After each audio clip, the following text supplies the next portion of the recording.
local governments.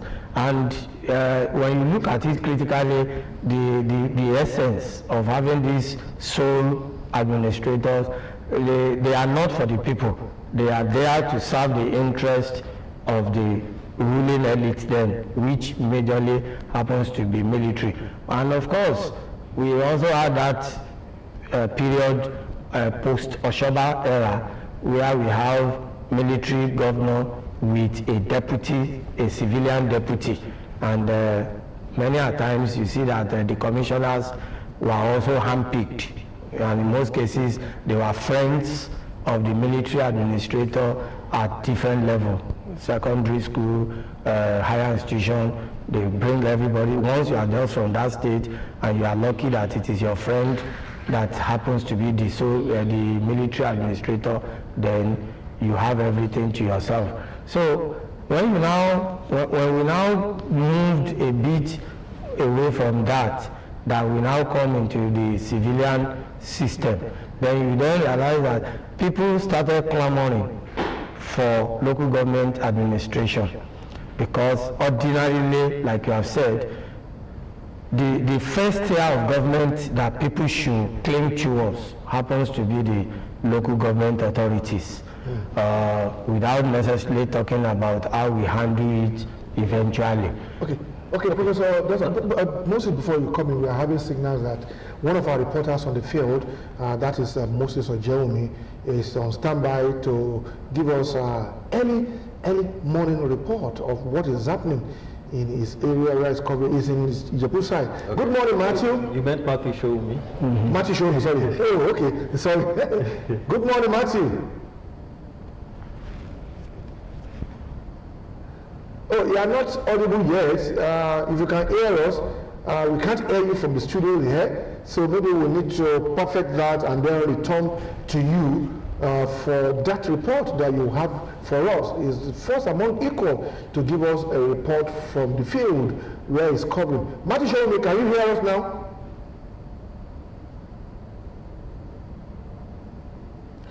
Okay, perhaps we can hear Matthew very shortly. We hope we'll re-establish connection with him. So, Professor Dasaolu, you did tell us how functional, our local government areas were. But do you think this autonomy will bring back this functionality? Well, you see, it depends on it depends on the principal actors. You see, and when I say principal actors here, it appears as if we have not really made up our mind on the exact dictates and tenets of the type of democracy we really want to run. And what do I mean by this? You realize that democracy has a universal definition, but yet within our own climb here, you have people infusing different ideas into how democracy should be or should look like, or it appears as if it is how we define our own democracy that we make it a democracy. Now, we should first ask ourselves, how did we arrive at a situation where local governments were no longer autonomous? We claim to be a constitutional government. We claim to be a society that is being governed and ruled by the terms, the spirit and the letters of our constitution.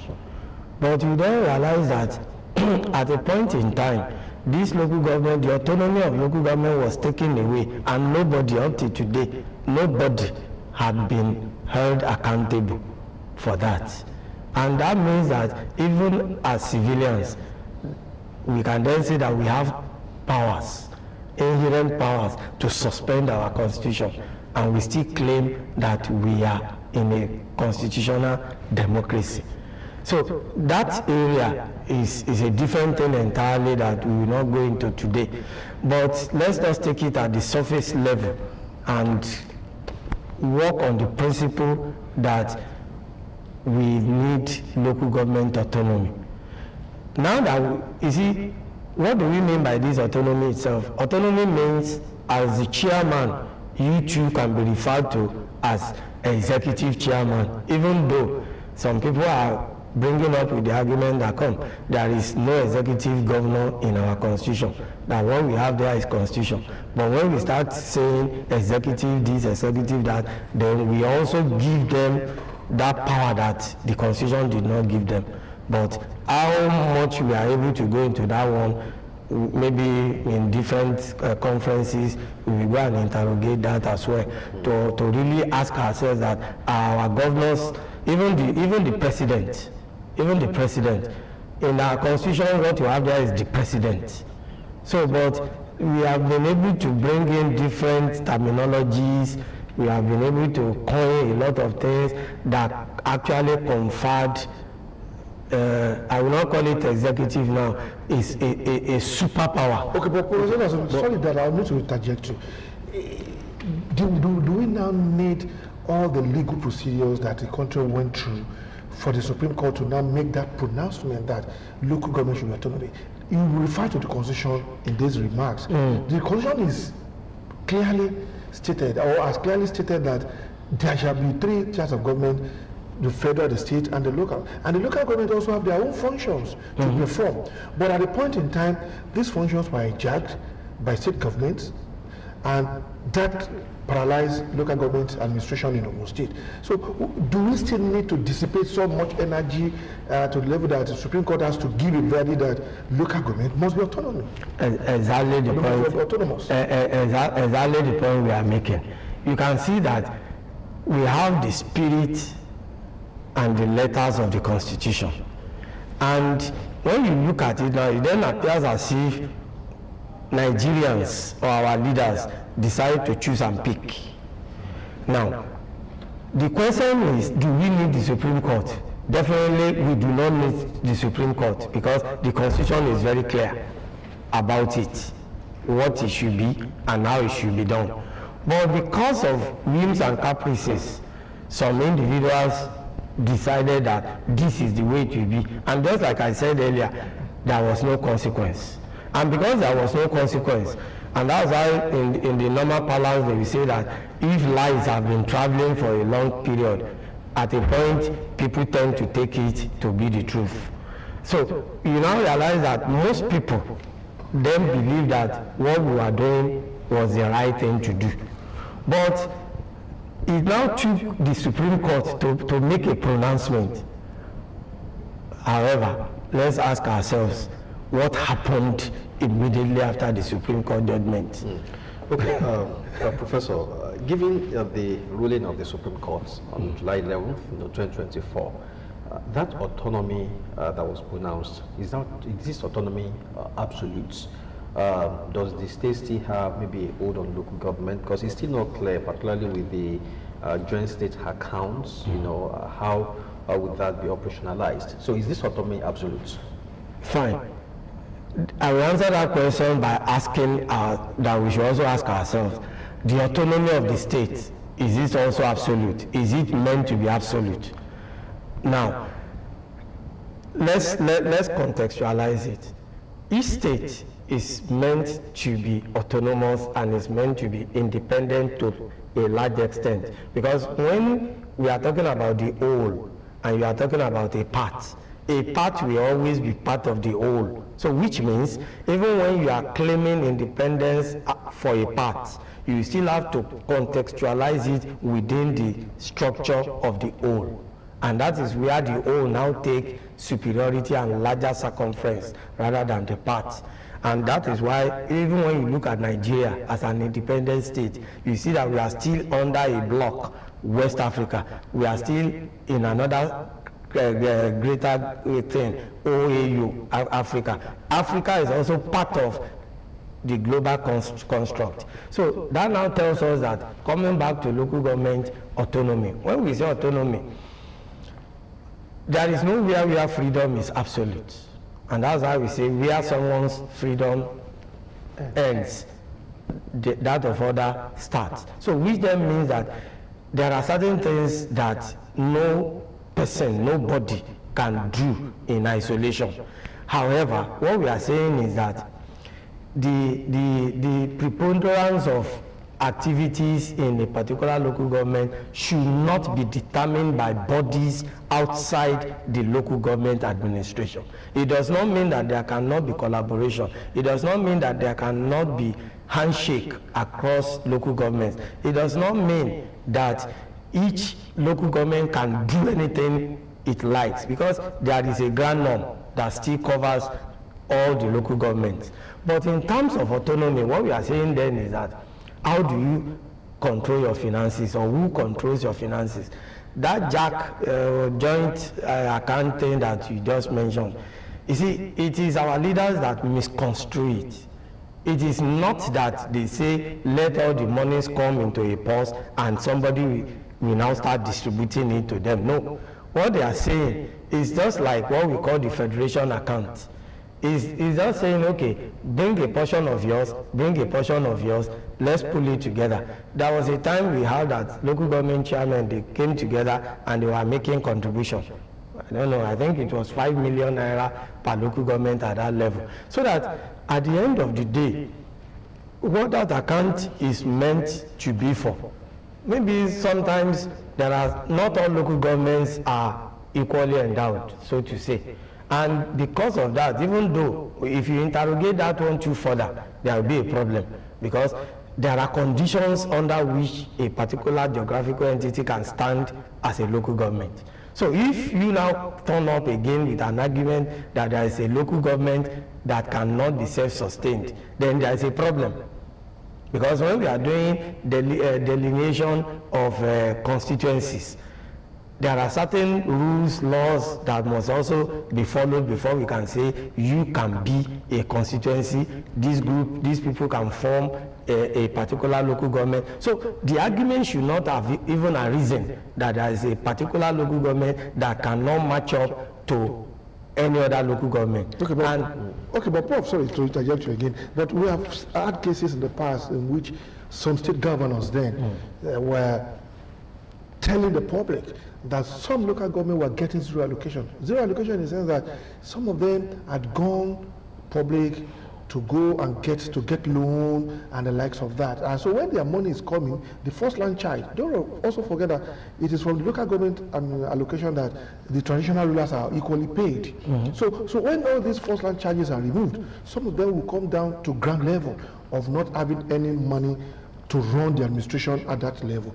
And today I stand to be corrected. Local government has the largest number of teachers, the highest number of teachers that you can ever think of, because they pay teachers' salary at the primary school level. So it then becomes pretty difficult for them to cope with these financial challenges, and that is why state government felt then, the state governors came together and said, okay, let us pull all their money together and then share it, if not equally, but at least this level of disparity will not be so pronounced.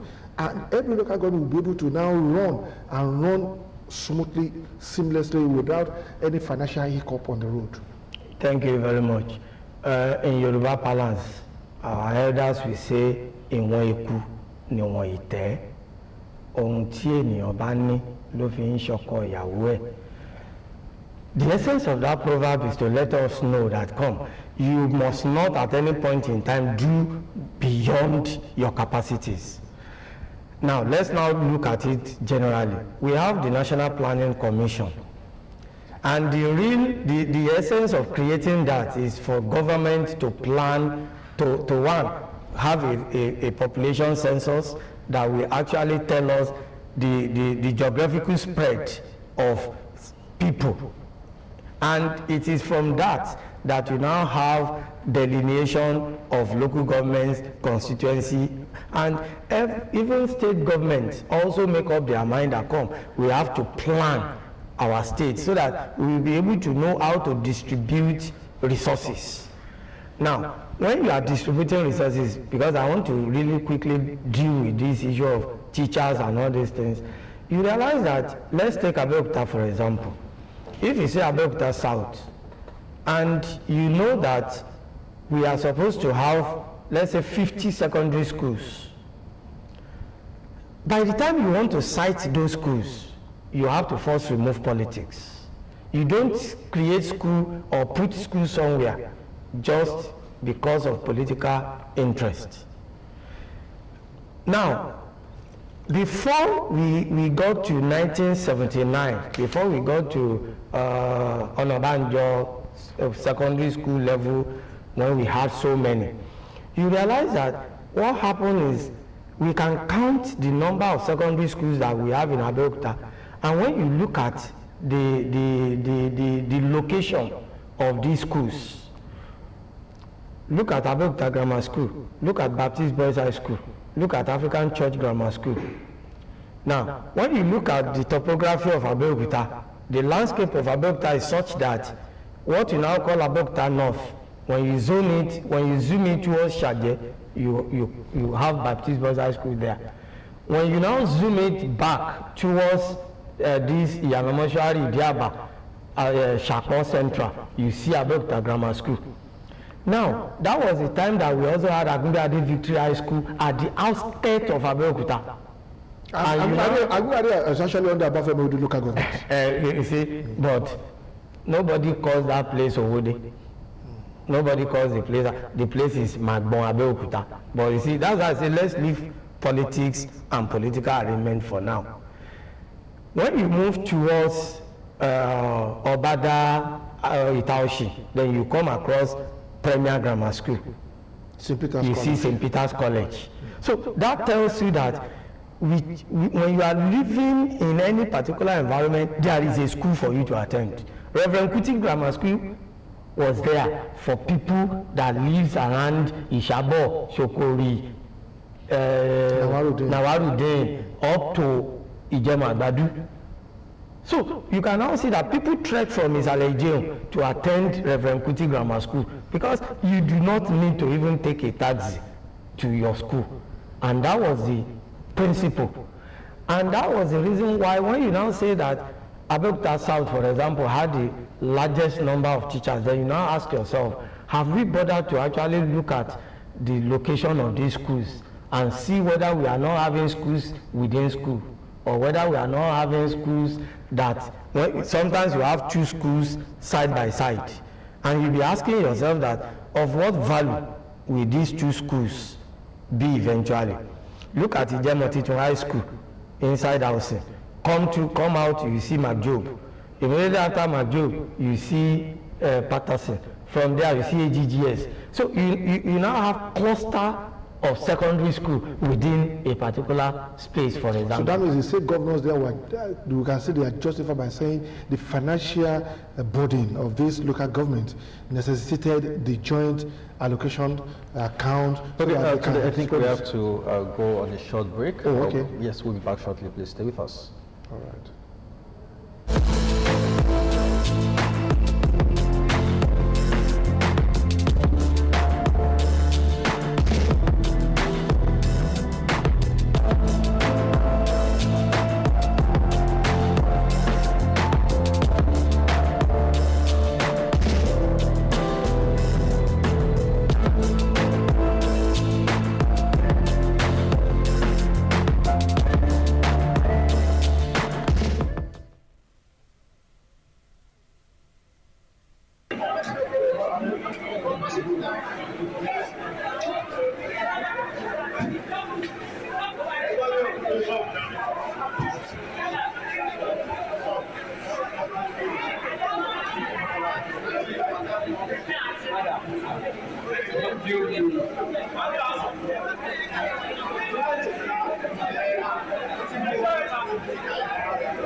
Well, the program is still Ogun Decides as we take a critical look and give you analysis of the local government election happening in Ogun State this day, Saturday, November 16, 2024. Our guest is in the house with us, Professor Babajide Dasalu from Olabisi Onabanjo University. So, Prof, we were talking about local government being overburdened and the likes of that. Maybe that is why the joint allocation issue came about, and so that there could be equitable distribution of these funds coming from local, federation account, though it negates the provisions of the constitution, as it were. But now that the Supreme Court has said that, we believe and we hope that there will be a change of narrative. Yes, thank you. Like we were saying, anything that negates the constitution, the constitution still remains the grand norm in Nigeria. So anything that negates the constitution is strictly illegal. However, if and when we now talk about ourselves and doing it our own way. Then we can then come to the conclusion that yes, if we say to make sure that it is equal distribution, you realize that right from the federation account, it is meant to be equal distribution. There's no doubt about that. And the area of difference is how you manage your own resources and how I manage my own resources. And I think that the essence of having elected chairmen across this local government is also for them to become managers of resources. And finance is one of the resources at their own disposal.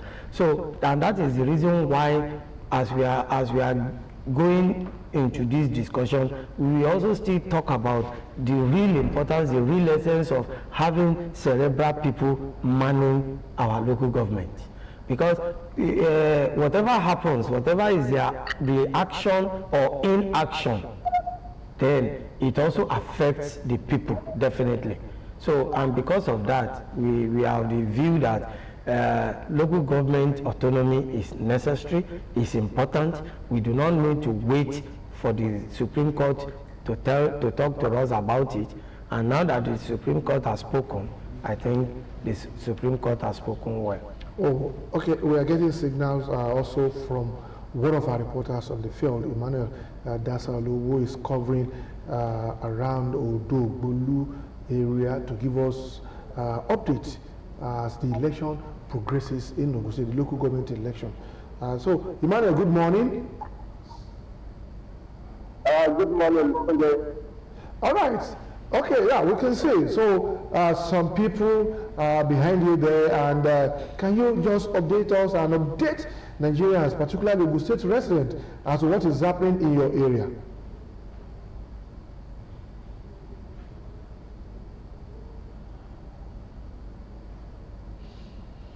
Well, we are still trying to establish their contact. We hope that he will be back with us to give us updates from his area. Hello, are you still there? Good morning. Oh, okay, now, so you can go ahead, Emmanuel.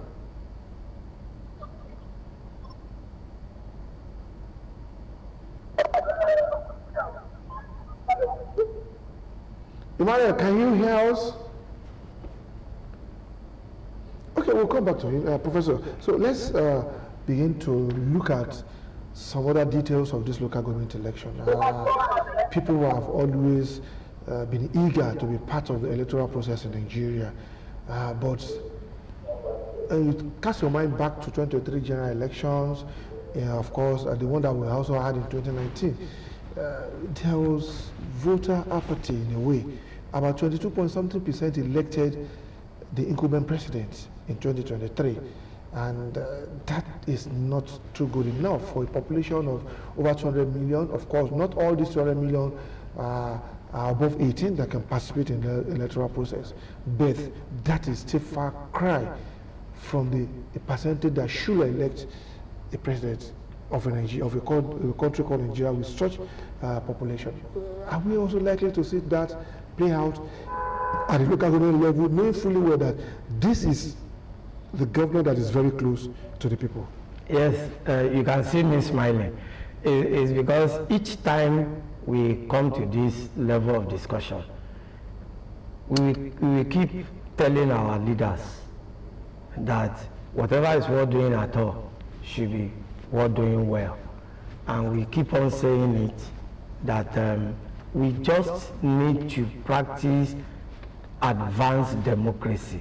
There is no country, maybe except for those of us in this part of the world, the sub-Saharan Africa now, that we can still talk about the type and the mode of our election, whereby we do election in just one day, and we expect everyone to go there and vote. And like I said in my last appearance here during the last local government election, we need to first ask ourselves, are we conscious of the number of people that are technically disenfranchised? Technical, I'm using the word technically disenfranchised now, because it's not as if it was done on purpose. And it's not as if any government decide to say these categories of people will not vote. But just by virtue of the design of the type of election and things that go on, look at it, we are here. If you count the number of people in the studio here, Ogtv, now multiply it to number of people in other studios, radio, television, and the print. When you look at the number, the number is huge. Now look at all the policemen that we saw on our way coming here. Look at all the barricades. Look at everybody. You see, these are people that are part of the population that you just gave us the figure. How are these people going to vote? How? So you see, that's why it is either we stop talking about percentage of people that voted whoever, or we just want to tell our leaders that let us also have voting pattern that we accommodate all our own votes, all the votes of policemen, immigration, custom, all the agencies that will be made use of in this election, they should have voted. In the course of the week, their own votes should have come in. And that's why when you can now talk about, if you want to talk about statistics, then that's when we can now be talking about real figures, actual figures, not this one where people that even wanted to vote cannot vote, not because they didn't want to vote. Doctors and nurses are there attending or expecting that people will come. There are people that have been admitted earlier. Somebody must attend to them. Are these people part of your own statistics? The people you say only so percent voted for the president in 2023. Is it because they did not want to vote? Is it because they were not of voting age? But it is because of the system that we are on, whereby it is a particular day that people must be stopped from work. US conducted their own election. Well, sorry to cut you short, because it seems if that would happen, that we need to adopt, electronic voting. But there are also fears with this electronic voting that will be subject to cyber fraud or cyber irregularities here and there, because those you've highlighted, these are essential workers. Mm-hmm. See, there is no perfect system anywhere in the world. And don't forget, you must start something before you can start talking about the problem. Where did we get all these hypotheses from? Something that we have not even experimented with. At least look at it. When the issue of beaver came up, we never heard of anything beaver before, and we were having election. But at a point, some people said, why don't we try this? And it was tried. And at a point, they saw the positives, they saw the negatives. But by and large, it is still being said that, that particular system actually made our election, those pilot elections, credible. Even though human factor is a different thing entirely that we will not talk about here, because there is no system that humans cannot put their hand if they want to. However, what we are saying is this: the journey of 1,000 miles, they say, starts with a step. We need to be proactive. We need to take that step first. See, if it were to be in a Senate climb, do you know that people can take our government to court for disenfranchising them? But Professor, we have not even perfected the current voting system. Now are we talking about e-voting, diaspora voting? Mm-hmm. Are we not biting more than we can chew? We are not, because don't forget, the people that are actually doing it, they are not superhumans. And if I don't like it when we contextualize democracy in terms of years or numbers. There is no law, there is no rule that says that because America has been practicing democracies for donkey years, Nigeria too must practice it for such long a time before we can start doing the right thing. The Bible says you shall know the truth and the truth shall set you free. So which other truth are we still looking for when it comes to managing human beings, managing elections? Which other book have we not read in Nigeria? I'm happy all of us know that Nigerian professors are no less inferior or of any lesser degree to professors that come up with theories outside Nigeria. So this argument of saying we are running a teething democracy does not mean we should not and we cannot do the right thing even from the word go. However, if we now say that are we not chewing more than we can bite, then we say that even the one we bite, let us chew it properly. And chewing it properly means those people that are on essential duties as we speak, we all collectively disenfranchise them. And their interest must be taken care of, because in the eye of the law, if all those people should approach the court on this or any election, the first thing they will talk about is local standing. And when they then say, do you have local standing to even challenge this election? And the opposition will also now prove the case that he did not even vote.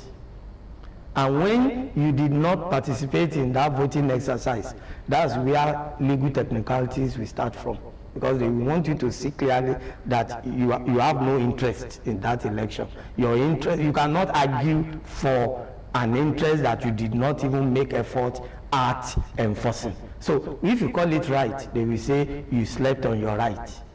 If you call it a moral principle, they say who said you should not vote. But yet, if all these people on essential duties, if they decide to go and vote at the expense of what they are expected to do at that moment, it can even lead to sanction. And when sanction comes, you are on your own. Okay. Now, let me take you back to this financial autonomy. I could recall that Norgay was appealing to federal government to ensure that the salaries of local government workers not given to the respective local government. They want it to be paid jointly or collectively. But won't this negate the principle of autonomy? Imagine state workers have been paid jointly. So I mean, where do we go from here? You see, that is where politics come in. And that's why I try as much as possible to run away from politics or discussion about certain things that we are doing, knowing fully well that they are wrong. Look at immediately after the Supreme Court, from a neighboring state, the first thing we had is that count us out. We are collective association of local government chairmen. We are not part of you.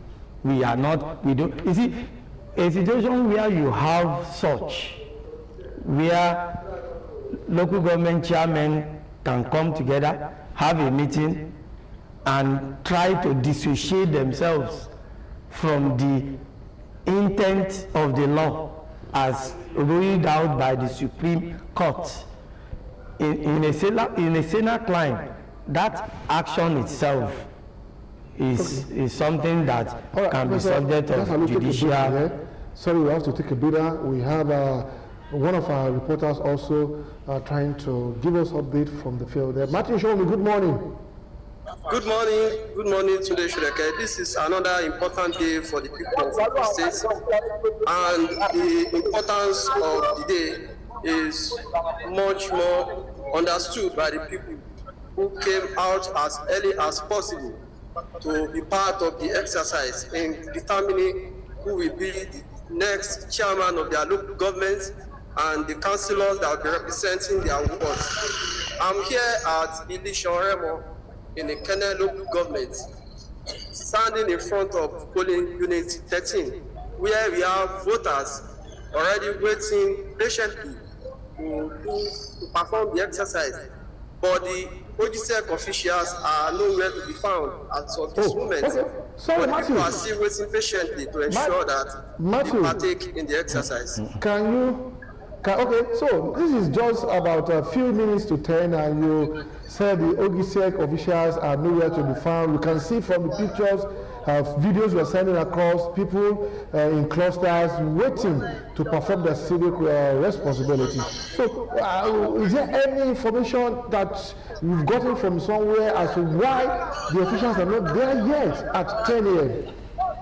In my interaction with the chairmanship candidate of APC, who is also fully on the ground.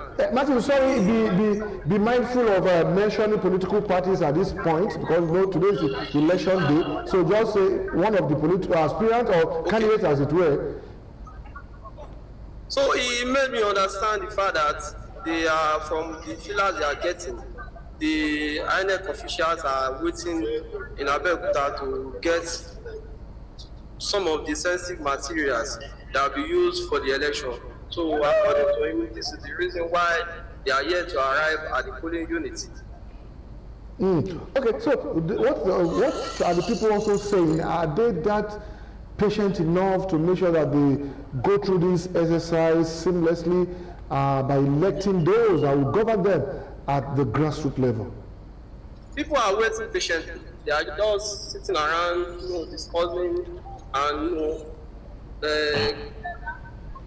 discussing with one another on the reason why they must be part of the exercise, the reason why they must wait patiently and ensure that they partake in the exercise. So from the atmosphere, the people are waiting patiently. The atmosphere is peaceful. The road is a bit deserted, even though we have some pockets of vehicular and motorcycle movements, but the road is a bit deserted as against what we should have if it were to be an ordinary day where there is no election. So people are going about.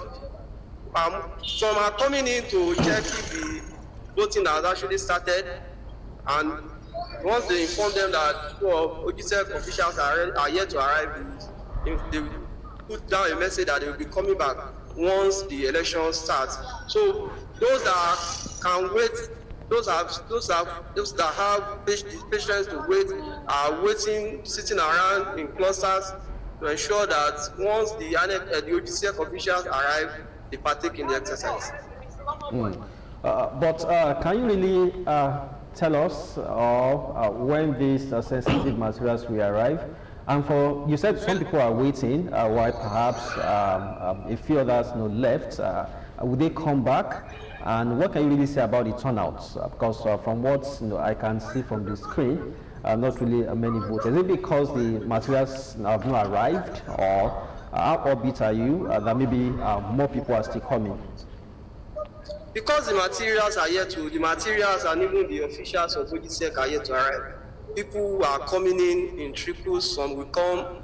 They will inform them that the voting has not yet started, so they will put down a message to probably their community people that they will be coming back once the election starts. So from what we can see on the ground, the turnout is, let me say, average, because we cannot really say whether how the turnout will be, because people are since the exercise has not started, people are just coming in to check if the exercise has started, and once they discover that nothing has started yet, they go back to their various houses. So we cannot really say for now until when the voting starts. But from what I can see around here, people are hanging around in different areas, different houses to just see what they can do, wait for the officials of Ogtv to arrive before they now come in, join others that are waiting in the polling unit to perform the exercise.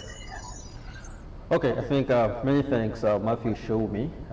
Yes, I will reach you later. Perhaps the sensitive materials would have arrived at that time. Okay, I'm possible to also tell him that immediately you have the officials on the ground, kindly link up with the studio so that that will be a form of assurance to others that may be hanging around, so that they could come out and be part of this electoral process. So Martin showed me there from Ileshan. Ileshan is in Ikere local government area. So Prof is still with us in the house. Now let's begin to look at, we saw what is happening there. This is one of the teething problems we usually have when we have election in Nigeria, late arrivals of materials or officials as it were, some other logistics that has to do with transportation and the likes of that. And you said those that we have already bite, we shouldn't bite, we should be able to chew it very well. Can that translate to what you are saying already? Exactly the point, and exactly the lessons we learned from COVID-19. You see, that period has taught us that a lot of things could be done even from the comfort of your homes. And you then realize that all this issue of late arrival, non-arrival, you see, can only be because we all depend, and we still depend on the fact that everything has to be physical. If there's any lesson learned at all during COVID-19, it was what we call minimizing absence.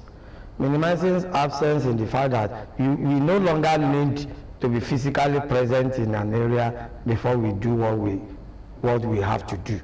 And the same thing with this election. Look at us now, we are still battling with how to transport electoral materials from Abeokuta to Elisha. And when you look at the geographical terrain or the topology or the topography of Ogun State, you realize that from Abeokuta, all you need is to get to Shagamu. Once you get to Shagamu, you are already in Ijebu axis. And INEC or OGCEC by now, you see, when you are handling or when you are dealing with 20 local governments that are not really in the same geographic location, then you should know that even if it is going to be temporary, in every local government you should have an office. And that is how state government runs. Most of government agencies have at least something that looks like them established in the various local government. And the same thing with OGCEC. In every local government headquarters, they ought to at least have one office there where they could have put all these necessary materials. And don't forget, there is no local government that does not have a divisional police station. And the question you now ask yourself is that what exactly is the duty of a divisional police? Why do we have divisional police officers across local government level? Is it not meant to do what the commissioner of police will do in Abeokuta? And because we all know that we are talking about real time here, there are certain things that they have to be done real time. And when we say real time, it means you should have made sure that your physical presence is distributed accordingly. And that means, as at yesterday, all this material, if people in militia could be having this problem, then what is happening at Waterside? Well, we wait to hear from there later on. But do we have the infrastructure to really make our elections less physical? Yes, I will tell you that we do. Right in this station, you and I know that anybody that is in Lagos and has a mobile phone, Android specifically, will be seeing us live and direct as we are here. That's in Lagos? That's part of the infrastructure we are talking about, because we are talking about e-facilities. All right, Prof. Sorry, I'm told we have another of our reporter on the field, Charity James. Charity, good morning. This is Yewa out local government secretariat where the OGSEC office is, and we can see that people are all around working to ensure that today's election, the local government election, where chairmen and ward councillors will be elected today, when we go without each. And we can see that presiding officers, electoral officers are with the non-sensitive materials and sensitive materials. As you can see, there people are ready to go to the polling unit for today's duty. This is Charity James reporting on the floor of Yewa South Local Government Secretariat, the location where presiding officers are moving out to go and ensure that people vote and exercise their duty for today.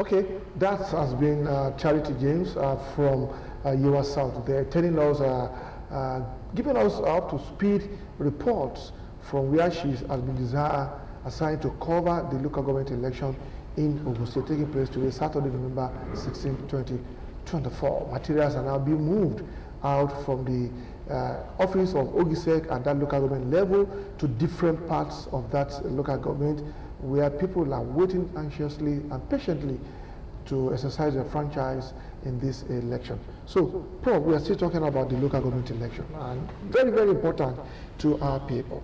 Now, one thing that we can't take away from local government is that they address people's needs at the grassroots. Because just like state government will tell you that federal government does not have any land, so why should federal government tell us what to plant? What are the people in Federal Ministry of Agriculture, what are they doing when there is no actually a land that belongs to federal government in any part of Nigeria?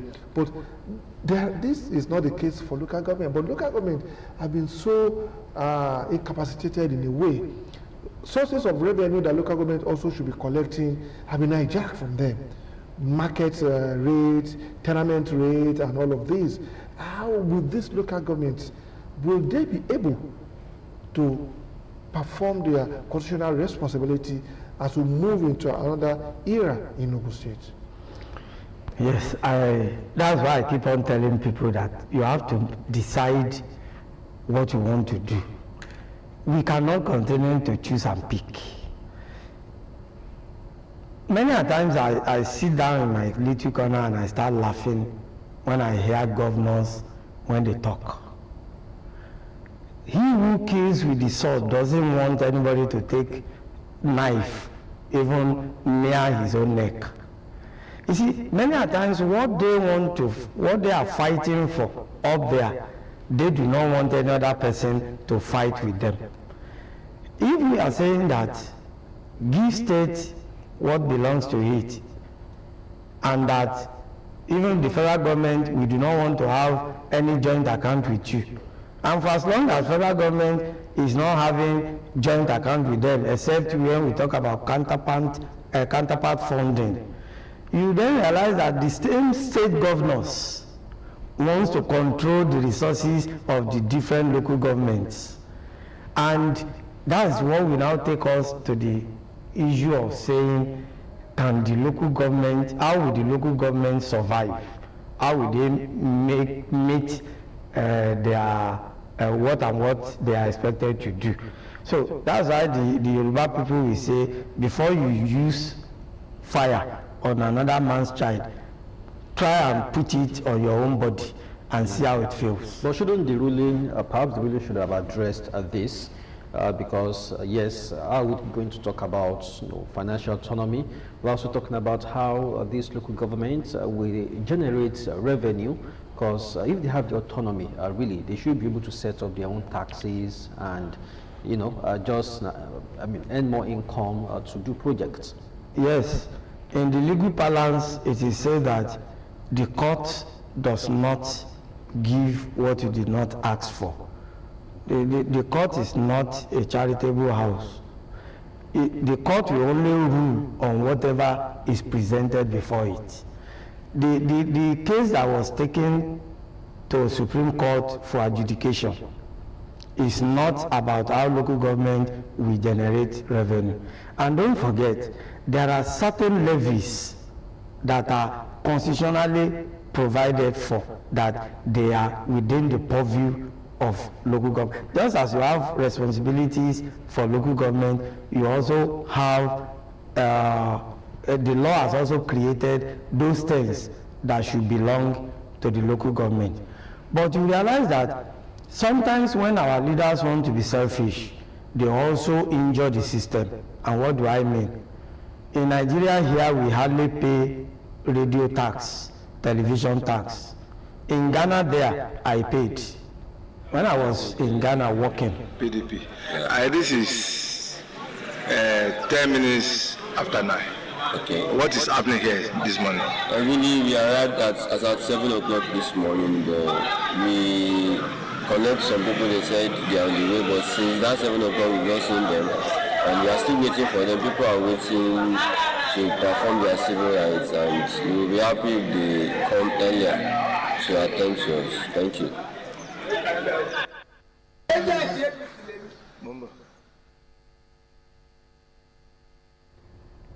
There are pictures from E4 local governments. Yes, before we play that, you were talking about, I think you were talking about autonomy. Yes, I was talking about responsibilities and how local governments are expected to survive.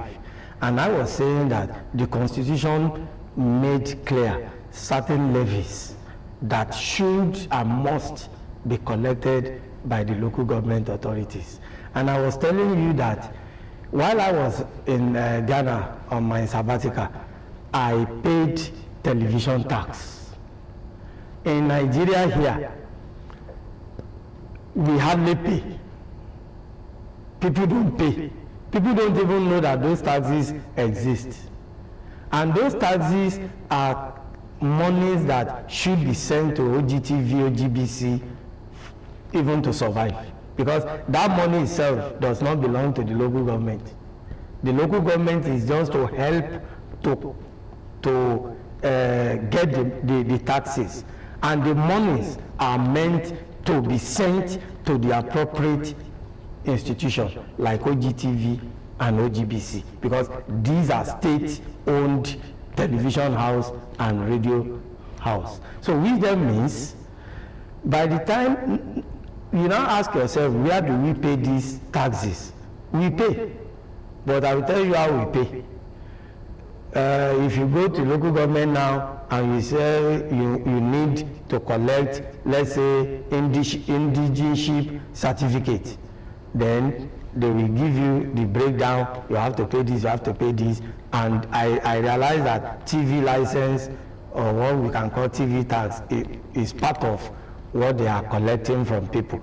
But the question is, how many people will even go to local government to ask for something before they say you have to make this payment? Now, however, even some of these taxes are now being collected by state governments. And that is why people are talking about duplicity of taxes, what do they call it now? Double taxation, triple taxation, Multiplicity. Multiplicity of taxes. And that is why, take the truck owners and drivers, for example. You need to examine, to ask one of them to give you what they call particulars. And you will see that truck owners, truck drivers have as much or as many as almost 50 different tickets in form of levies and taxes, to the extent that you'll be asking yourself, what exactly are these taxes for, and where do these taxes go to? So by and large, we then realize that local government, if allowed to operate, they have certain monetary financial gains that they are supposed to have. Look at our markets too. It is the duty of local government administration to collect taxes at markets, although they call it tickets. But there was a time I went to the Abeokuta markets. I took it upon myself that as a researcher, I really wanted to know exactly what is happening to these daily tickets. My brother, what I found out is that those things were not, the tickets, the money from the tickets do not even go directly to where it should go. Because it has been commercialized in such a way that it was given to some political bigwigs as their own dividend of democracy. I'm talking about 5, 6, 7 years ago in the Abeokuta market. I used that as my micro survey area. Nobody sent me, I sent myself. So nobody asked for the report. Well, Professor, I think the blockage, the leakages must be worked on now that they are coming on board in Ogun State. Of course, you said 7 years ago, so that your revenue is so precious that you need to make sure that every kobo gets to the right post, so that this is the money that we are going to use in turn to better the lots of the people. And I believe those that are coming on board will work on that very well and make sure that the leakages are blocked. But beyond that, let's begin to look at government administration per se, that people will complain, we don't even know the chairman, we don't even know the councillors. And now things are changing, the narrative is changing, because the fear of Supreme Court judgment is the beginning of what we are saying now. You can see how in the last 3 months or thereabout, state governors have rushed to the public to conduct local government elections. It has been conducted in Rivers, in Oyo. So many states have conducted local government. That's to tell you that they are ready for the local government autonomy. But how that will be implemented, we still don't know yet. Because when that judgment came out, the next thing the governors did was to have their meeting and then ask federal government for 3 months moratorium, that they need to also put their own house in order. Are we still going to see a local government that is very effective and efficient? Yes, we will. However, it depends on how the process itself pans out. You see, the emergence of the local government administration starts from now.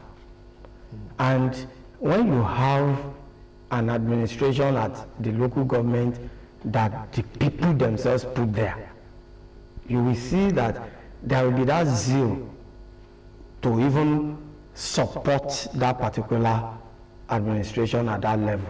Because the first thing that the state government needed to do was to conscientize and sensitize people on the fact that we are now in a different dispensation. Let us stop this apathy of saying there is no local government. I think I would have loved it if all the state governors had come out to address people. Because except we want to pretend, all of us knew that local government in Nigeria was dead. But just like we have said, immediately after the pronouncement by the Supreme Court, I was expecting that all governors will come out in one voice to say, we applaud this decision in the interest of our democracy, and we are now encouraging our people that they too should brace up to receive their own government. But I'm not so sure whether we have that. What they asked for was time to put their... So I was a bit surprised at which house are you putting in order. So does it mean that there are certain things that must still be done before we release what we were holding? So immediately they said, give us 3 months to do this and that. Now, whether with 3 months or not 3 months, Nigerians typically we have a way of circumventing whatever we do not like. But I think that the consciousness is now that people are at least aware that we can now have what we can call the grassroots governance. However, I mentioned the process, and the process also starts from how candidates emerge. One thing I've seen, I did a sectoral analysis of voting pattern in Ogun State, for example, and I realized that the problem that a party has in any state starts from the process of choosing, selecting, or picking their candidates. And that is the reason why you realize that most leaders, political leaders, they are interested in control rather than the interest of democracy.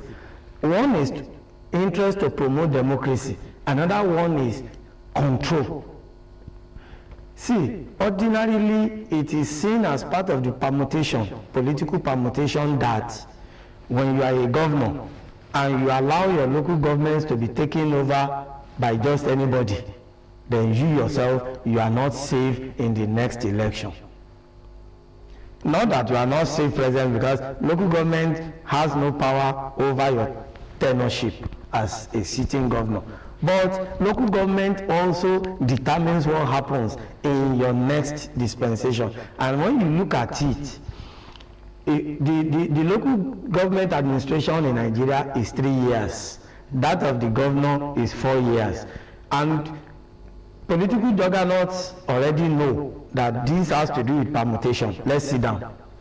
It means that we are going to conduct an election into the office of the governor while this elected chairman will be in office. That's the calculation. Because 2024, the next local government election will be in 2027. However, our own last election, the next, what do we call it, presidential and gubernatorial general election 2023 will also now be in 2027. Okay. Well, pictures from Obafemi Owode local government could say this is a large turnout. Back to you, Professor. Let's talk about checks and balances. And I'm thinking, what hold do you think state governments now have over local governments? Because we said, yes, the autonomy is not absolute. 3 tiers of government, in as much as federal government has a certain hold over state governments. So can you spell it out now? So what can a state government, for example, be fire a local government chairman? That is the first area that we need to give flesh to. And if you want to interpret the Supreme Court judgment, we should be willing and ready to interpret it correctly. No level, because it's not about tier. No tier of government has the power to touch the elected, the other elected tier of government, because the president cannot just wake up one day and remove a governor. The same thing, the governor must not wake one day and remove a local government chairman. The National Assembly cannot remove a governor. The State Assembly too cannot and should not remove a local government chairman. And when you look at the way it has been structured, each tier of government has its own apparatus of government. So which means the only people that should be able to remove the local government chairman should be the councillors, because it is the State Assembly that can remove a governor. It is the Senate that can remove the president. So immediately you now have it that the State Assembly still think or claim that they can exercise certain powers over the chairman or the elected officials of a local government, we are still not getting it right. Because we will now be choosing and picking again. However, the councillors are there. In some cases, you realize that the people they call supervisors, supervisory councillors, supervisors, councillors, they now equate supervisors to commissioner at the state level. So the supervisors at the local government are the people working with the chairman. Then we now have councillors that should man the legislative arm of the local government. And that's why, as the state house speaker, they have leader. So which then means they also sit as an assembly, as the legislative arm of the local government. So if anything happens or is wrong at the local government level, it is the councillor that should also sit in their own legislative chamber and do something about it, not the state house of assembly. Okay, one of the challenges that also confront traders in Nigeria as regards local government administration is the issue of funding of when the election is about to be conducted, because there is no provision for such in the state budget, unlike at the federal level where federal government will make provision for INEC right from onset, so INEC knows how much is coming for any election when they are to conduct election. But at state level, that is not. Does that suggest that a school of thought which has tilted towards the side of INEC taking over the conduct of local government election in Nigeria is right if funding will continue to be a challenge at the state level? Well, I think we need to interrogate this further, because personally I'm not so sure whether the information that you just mentioned, I'm not so sure whether it is really out there, as in that there is no budget for OCEC or whatever, or any state election committee. I'm not so sure that that will be true, because see, every government agency, immediately that agency is set up, whenever they are doing treasury meeting or what they call consultative forum meeting towards the preparation of budget, each agency is expected to come up with a budget. And that is what will take us to what happened with Senator Yayi. I was in this studio that day when they were talking about the volumes of the extra budgets, that there are some agencies that we cannot make their budget open or known, but still you will see that provisions were made for them. So which then means that there is no state that we know. You see, the calendar is open and it's very clear, except where people deliberately truncate these laid down principles. All of us know that as an election, we had one in 2021. Now we are having another. So we don't need any magician to come and tell us that there will be another local government election in 2027. Well, now, we have some cases where even in a state, under a state government for 8 years, local government election was not conducted. That's what I'm talking about, truncating the idea. So it is not mandatory that it's not there that they make provisions for it. But don't forget that it is not everything you have in your in the budget that you also expend on, and that is why what the financial fiscal policy is saying is that you must make provision. It does not mean that you will spend it or you must spend it. It's just that you cannot spend what has not been budgeted for, but you can appropriate money, and that's why where they also have environment. You can they do it as a legislative procedure that you can move money from one subhead to finance another subhead. Okay. And that is where, for as long as we have environment, it means that what people will be arguing about is that ODCF, for example, is not going to conduct election every year. But all of us know that periodic election is what we are talking about here. Unlike that of INEC, where we have off-season elections. for Ogtv, that election year, there must be a budget to be appropriated on in that other year's. So you won't allow with the school of thought that INEC you take over local government election in Nigeria? You see, the reason why they are calling on INEC is not because of funding or budget, it is because of lack of trust. Everybody believes that you are the champion in your territory and that you can only rig election where you are popular. We are here at the Oh, okay. Sorry, Doctor, I'm Professor. working out for you to see the area where material to be distributed out to polling units as we speak. The people, the party agents are here, the security officers are here standing by to actually get their material moved to their various polling units.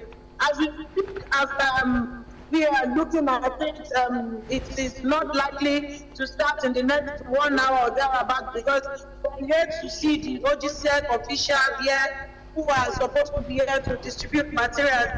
The situation is like they are still waiting. People are still waiting for INEC. This is St. James's Anglican Primary School 1 and 2, Ogtv, and this is the distribution center where the people are actually waiting for the materials to be received and distributed across the polling units, and that is the situation report for now. Okay, thank you. That's Moreni KJ reporting all the way from Ogtv. Well, it's a recurring decimal. We had it from Matthew in Elation, Ikele local government there, that materials are yet to arrive. OGCEC officials have not arrived as well too, and the same thing is happening now. So I don't know, Moreni KJ. Okay, so let's get to hear from you. What has been the turnout? Are people really ready for this election? The situation here is that people are gathered here, the politicians, the party agents, the security officials. The situation here reflects that they are waiting for the material to be distributed across the polling units. They are here still waiting patiently for OGCEC officials to bring in material.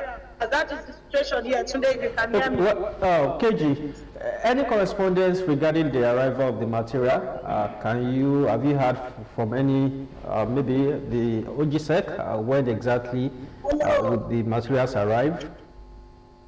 Hello? Hello, KG, can you hear me? I said any correspondence? Yes, I can hear you. Can you hear me also? Yeah, loud and clear. Is there any correspondence regarding the arrival or when the materials would arrive? Hello, I can't hear that today. Okay, no, Kegi, Moses is asking you, do you have any inclination of when the materials will arrive? Well, as I speak to you at the moment, no OGCEC official are here to, fill us with the answer you are asking me, because I can't even see anybody I can ask the question from. At the moment, the people here are just, the party agents, the police officers, the security agencies. Those are the people you can see here gathered. They're actually waiting for the material, so nobody can say when the material will arrive at the venue, at the distribution center. All right, okay, I'm really thank you, but the assurance is that the electoral materials are on the ground only for distribution that is being delayed. Okay, well, if we say the electoral materials are on the ground here, I am yet to see any material on the ground at St. James's here in Abeokuta. I'm here to see any OGCEC officials to tell us, because I know the material cannot be here without any OGCEC official here, so I can't see anybody. But okay, at the moment, maybe I will have to go now, then give me a little time, then come back to the studio. I want to see who I can actually talk to around and see the situation, then come back and give you the report. All right, okay, you will give you that bill, sort yourself out and get an official to actually give you a definite response to that, because people are waiting. This is almost 10:30, and election ought to have started by now, but we know that everything is ongoing and things will work out seamlessly so that this election will pan out to to be one of the most credible in the political history of Ogun State. Okay, I can have here one of the former members of the Ogun State House of Assembly coming in here with his people. I don't know if you want to react on the current situation here. Please let me bring him on. I don't think that would be necessary. Honorable Akifelu, I don't know if he would want to tell us what the situation has been. Yes, Honorable. That would not be necessary, KG. Tell us, this is the distribution center, and we are here to see the auditor officials. We are here to see the material.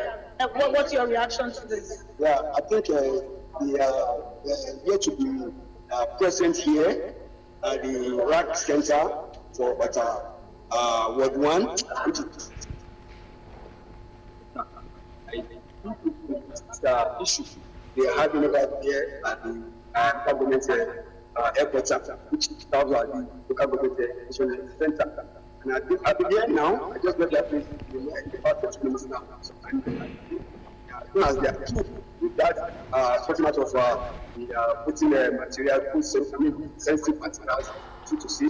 I'm very sure we'll be able to people. I know they are behind the time now, which starts. I'm very sure. Very soon the election will commence and everybody will be happy. Thank you so much for your yes, you can do that. About the current situation. We'll be back for more details after this time. Thank you. All right, thank you, Brother KG, all the way from Abeokuta local government, where she has been assigned to cover the local government election taking place today in Ogun State. We've heard from her that in some polling units, materials are yet to get there. We hope Ogun Chairman, Mr. Babatude Oshibodu, has field reports that he has to swiftly work on so that this election can go as planned. The materials are already on the ground at the distribution center, but only for them to get to every polling units across the local, that local government, so to say. We had similar thing for Matthew showing me in the Kenya local government, where materials are yet to arrive at a particular polling unit there. So we hope the Ogtv chairman is on top of that and will react swiftly to make sure that this is nipped in the bud and this election can go ahead as planned by the body. All right. Well, however, in US South, I think we saw that the materials have arrived. Yes, pretty soon we'll hear from other correspondents in other parts of Ogun State. But back to you, Professor, and this is a technical question. I wanted to know what are the avenues? Sorry, Moses, we are getting signal there. I think Bumi is getting set, Bumi Adigu is getting set to also update us on what is happening, where is covering this, talking about this local government election. So, Bumi Adigu, good morning. Good morning. Good morning from Obafemi here. Is my audio good? Oh, okay. So, what is the social report from your end? Well, it's the same story as I've been watching the studio. It's a waiting game at every local government here in Ogun State. Beginning from Ajib area, which is still under Obafemi local government. It's a waiting game, as I said. We are waiting for materials to arrive. And I had to leave Abeokuta and move down to Obafemi, and here I am at the local government secretariat, where they have been here waiting for material to arrive. We spoke with the electoral officer here in charge of Obafemi, who said they got the materials late, they got this nonsense yesterday, and they got the sensitive material just this morning. And we still have those that are going to, as far as Onidu, yes, or father is close by, Abeokuta is there, and Obafemi is one of the biggest local governments we have in Ogun State, with much. And I don't know, we have asked the electoral officer, how is it going to be? The election should have been between 8 and 2, if I'm right. And we have asked, is there any possibility of an extension, which we said they will be discretionary about it. But we are still here at the collation center, at the local government secretariat in Ogun, and these are the vehicles, the bosses, the security officials, and the INEC officials who are still going to work at various polling units, still waiting at the collation center. Okay, Bumi, can you hear me? Tell us about the turnout, large or low. You said people are waiting. Yeah, it's when I mean people are waiting, I mean at the collation center. These are the vehicles that are still going to different roads under Ogun local government. I still have like 2 or 3 here still going to Abeokuta with their materials, although they are ready. The INEC officials are in the buses and the security officers are also ready.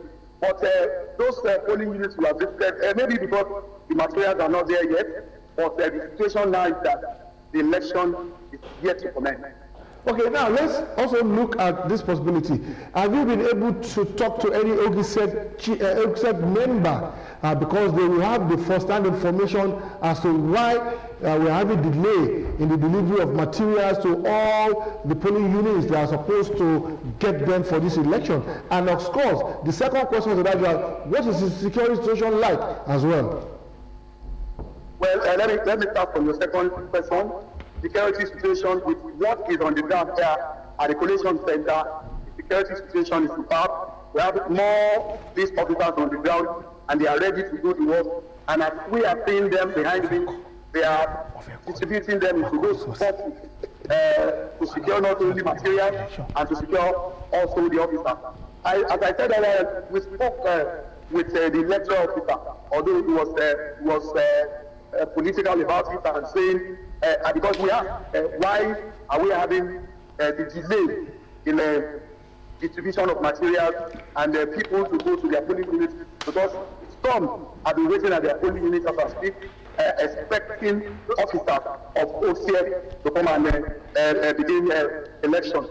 But he said they got the non-sensitive yesterday and they just received the sensitive material this morning. Maybe or maybe not what caused the delay, but he said, because we asked him also, that are they going to extend beyond, because now we are close to 11 a.m. as I speak, and the election should have been between 8 and 2 p.m. So what is now going to happen? The hours has been out of the few hours left to begin and close the election. Okay, so let's leave you to continue with your job there as you gather more information, so that when next you have, whenever you have information, feel free to connect back to the studio so that we can update us, not only us, even Ogun residents all over the state who are also eager to be part of this electoral process. So, we thank you very much. Thank you so much. All right, you see the same old story, and the materials not getting to every nook and cranny. We wonder why the logistics is so not too top-notch at this level now, because this is just one single state. And of course, the Ogtv chairman was on a program on Ogtv about 48 hours ago, and he did say that everything has been done, evenly done, to make sure that this election will go on smoothly and seamlessly. This is 10:30, going to 11. The voting period is supposed to be 8 to 2, and like he said, Bumi said there, he is not sure yet, because there is no information at that level whether this voting period will be extended. But the question then is that if this is happening at this material time, how can then we have an election that people will not suspect any foul play? Well, technology is expensive, but if you invest in it and you invest properly, it will take away many of your problems. Let's look at it, because all these developments, they are still reinforcing those of us that believe that we need to go a bit far away from this physical election activity. You see, human beings will do everything practically possible to the best of their knowledge, and that is what the chairman of Ogtv has claimed. He has done his own. He has done his bit. You see, movement of materials involved things that they call logistics. And in this instance, you are talking about personnel and you are talking about utilities, vehicles. Now, when you look at all these issues critically and the issue of timing, that's why within the electoral system they have categorized some materials as sensitive and some as non-sensitive. The sensitive largely happens to be the ballot paper itself. There is nothing you want to do with ballot box a day to election. Nothing will happen to it. But the ballot papers, as far as I'm concerned, those are the things, it is those papers that I regard as the sensitive materials in this instance. And when you now look at it, there is already a semi-curfew, or because when you restrict people from not going out, you are saying that vehicular movements are already restricted. I don't know whether we can also say prohibited, but let's even use the lighter word, restricted. That means what ordinarily I can take my vehicle to go and do to make sure that I cover certain things. The situation that we find ourselves now is such that you cannot even do that. So those materials have to be transported using only designated and accredited vehicles. Now let's look at it. All the drivers, so to say, that are expected to take these materials, they are expected to get to Ogtv office latest by 6 a.m.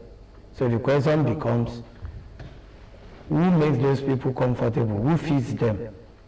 Where is the morning food coming from? You see, it gets to a stage that after you have loaded a vehicle, the driver will then give you his own condition. Because this is a man that has woken up as early as 5 a.m. and is even asking himself, what do I stand to gain in this election that they said I should not sleep, I should wake up as early as 5 a.m., get to Ogtv office by 6 a.m. Then after, you don't realize that at that level, the administrative officer who is there too, who is in charge of the distribution and all the supporting staff, as soon as they give you, as the presiding officer for example, as soon as they give you your material, they leave you, they move to something else. So it is now for you now to sort it out with the driver. And at that time, if the driver feels otherwise, or for any reason, the driver just think, I am not ready to move, you can't force the driver to move. And there's nothing to actually make the driver to say, this is a civic right, you have to move. Now, you say some people will accompany the vehicle. At least ordinarily a security personnel should be there. But today is not a day of force. Even if you are an ACP in police, Assistant Commissioner of Police, and you are asked to accompany sensitive material, you can't use any force on anybody on that journey, and not even the driver, so to say. So that tells us that challenges come or may come from different angles. As far as Ogtv is concerned, they are ready. They will never tell you that they are still looking for one sheet of paper, or they are looking for ink, or they are looking for this. All those ones are not the problem from what we can perceive. The problem might now be as a result of vehicular issue. And I will give you another example. There is a particular petrol station that you said is working today. That might have been part of the arrangement that yes, when all of you get to our station by 6 a.m., when we load your vehicle, you are going to move to so filling station to get fuel into your car. But the conduct of this local government election rests squarely with Ogtv. Exactly. So you can't exonerate Ogtv from whether they're having transport hiccups or they are not getting fuel on time and the likes of, because they are the central body conducting the election. So all these should have been put in place and make sure that everything will work out the way you have planned. my brother, that is one leg of it. You see, you can only control what is under your purview.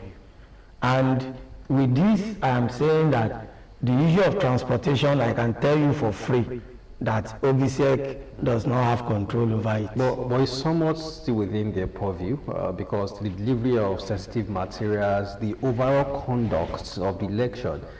So not until it's finalized and the results are out, we cannot absolve them of the blame. Yes, we can't. But at the same time, don't forget, every man is a champion in his backyard. See, what I would have suggested or what I would have loved is that there are certain buses, there are certain vehicles that the government has control over. Government should have withdrawn those vehicles back to Abeokuta, to OGSEC office. And I'll give you an example. Buses that have been given to all the student unions in our tertiary institution. This is the time the government needs such. Well, Professor, you may have to hold your thoughts. I think let's take this breather. And when we come back, of course, we'll continue with analysis of the local government election in the gateway states. Stay with us. Go. This is the network for local government. As you can see behind me, materials are just leaving the local government for various polling units for the local government elections scheduled to hold. Thank you. This is the network for local government. Voting has just commenced here. The electoral officers have arrived, and now, as you can see, registration of voters has commenced. So this is the situation at the Kaaba polling unit, the network for local government.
Well, another report there by Ayotomori Olumumi, giving us up to speed a report as to what is happening on the field as we go through this local government election in Ogun State. And Professor Babajide Dasalu is still with us in the studio as we take a critical look, have analysis of this local government election, how important it is to the people at the grassroots, and what are their expectations as these elected people will be saddled with responsibilities of conducting administration and every other thing in the next 3 years at the local government level. It is the third tier of local government in Nigeria. There are 774 of such in Nigeria, but in Ogun State we have just 20 out of these 774 local government. And this is the second time this election is happening under the administration of Prince Dakmo Abeokuta. I want to believe that's a record. It is set here because that will be the first time we're having this election being conducted twice within the life of this administration. So, as I said, Professor Dasalu is still with us, and let's also begin to look at the turnout from what we have seen so far. In some areas, we saw scanty crowd, but the last picture that we saw there from Ayotomori Olumi, there were sea of heads there, people already out to be part of it. Are we also continue with the fact that voter apathy is still a teething problem to Nigeria's democracy? Well, this is from Ayotomori Olumi. We can see mostly women there. They are all out to be part of the process. So voter apathy how do we minimize it? No, we can't eliminate it completely, but it can be eliminated. Maybe if we do the needful, but how do we eliminate it for now? Yes, we can only eliminate it when political parties are ready to really wake up from their slumbers and be serious for once about democracy.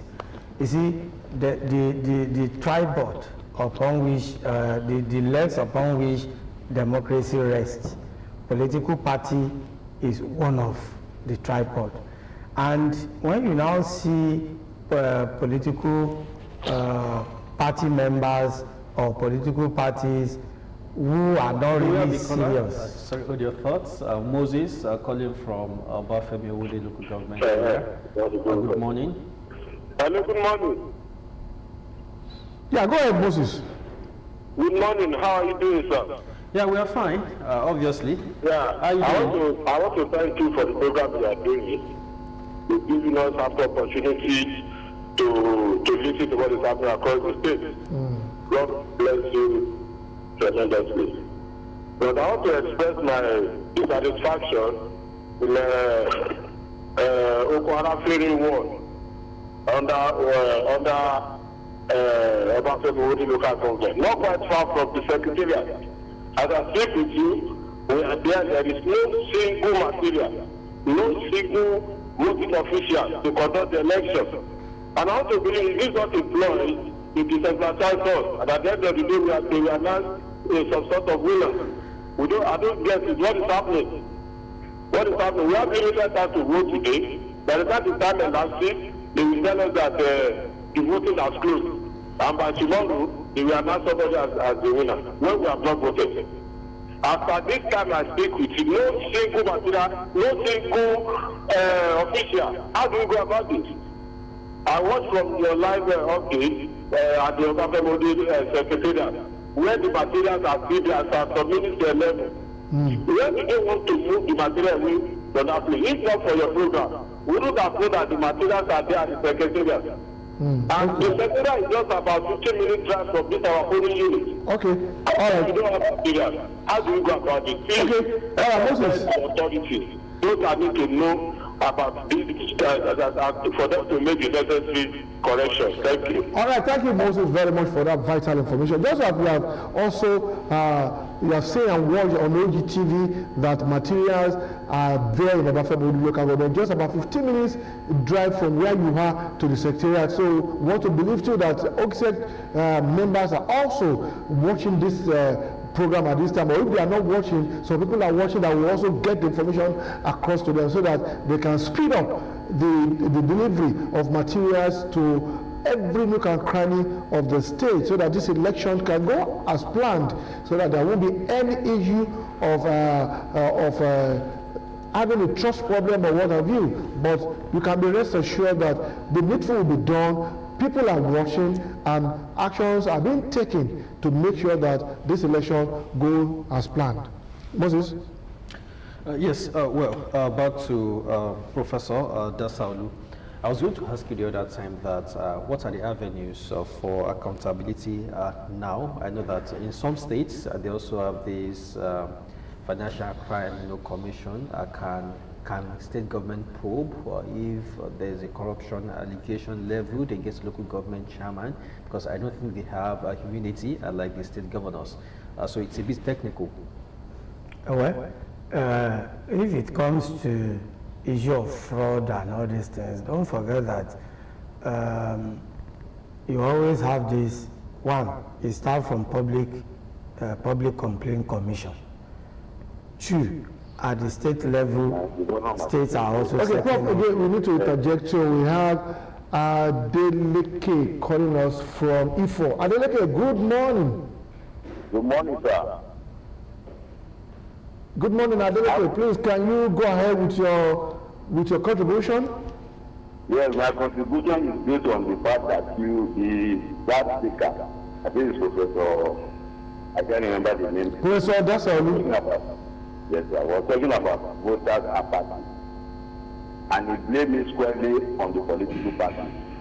I want to strongly disagree with that. A lot of things will cause voters apathy, particularly the prevailing economic situation in the country. Then the people carry with the responsibility of conducting the election are not upcoming at all. I cannot call only 10%. For crying out loud, sir, what happened yesterday, I think, with the distribution of material? What happened Thursday?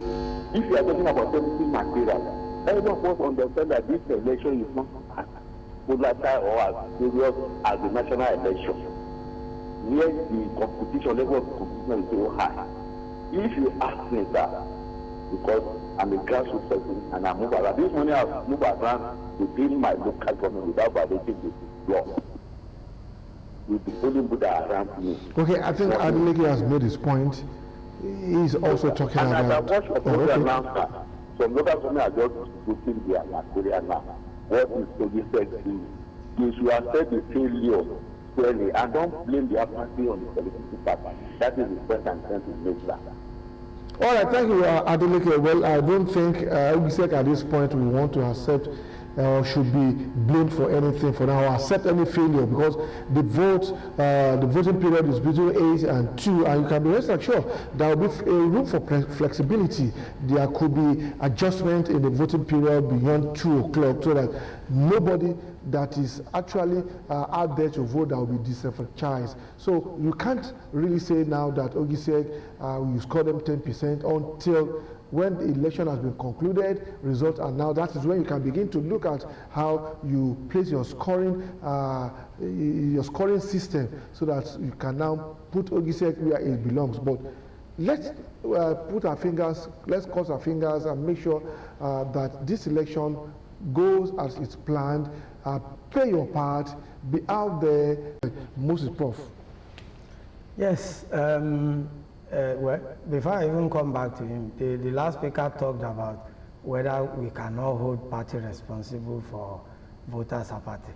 You see, to me, and he himself, I'm happy he said he's a grassroots politician, but I will put it to him that how many parties sensitize people in his area? Because we are not talking about a particular party.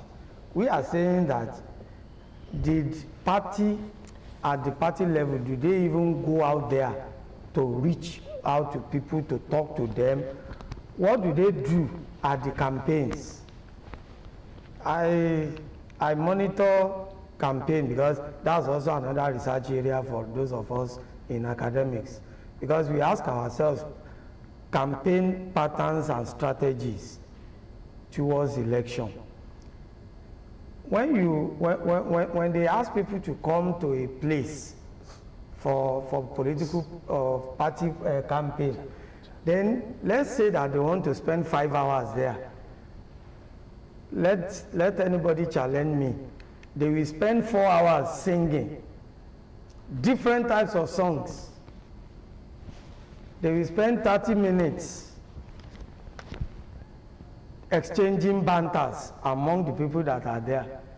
Then maybe it will take God and humanity for them to even talk or address issues that are meant to be the campaign focus.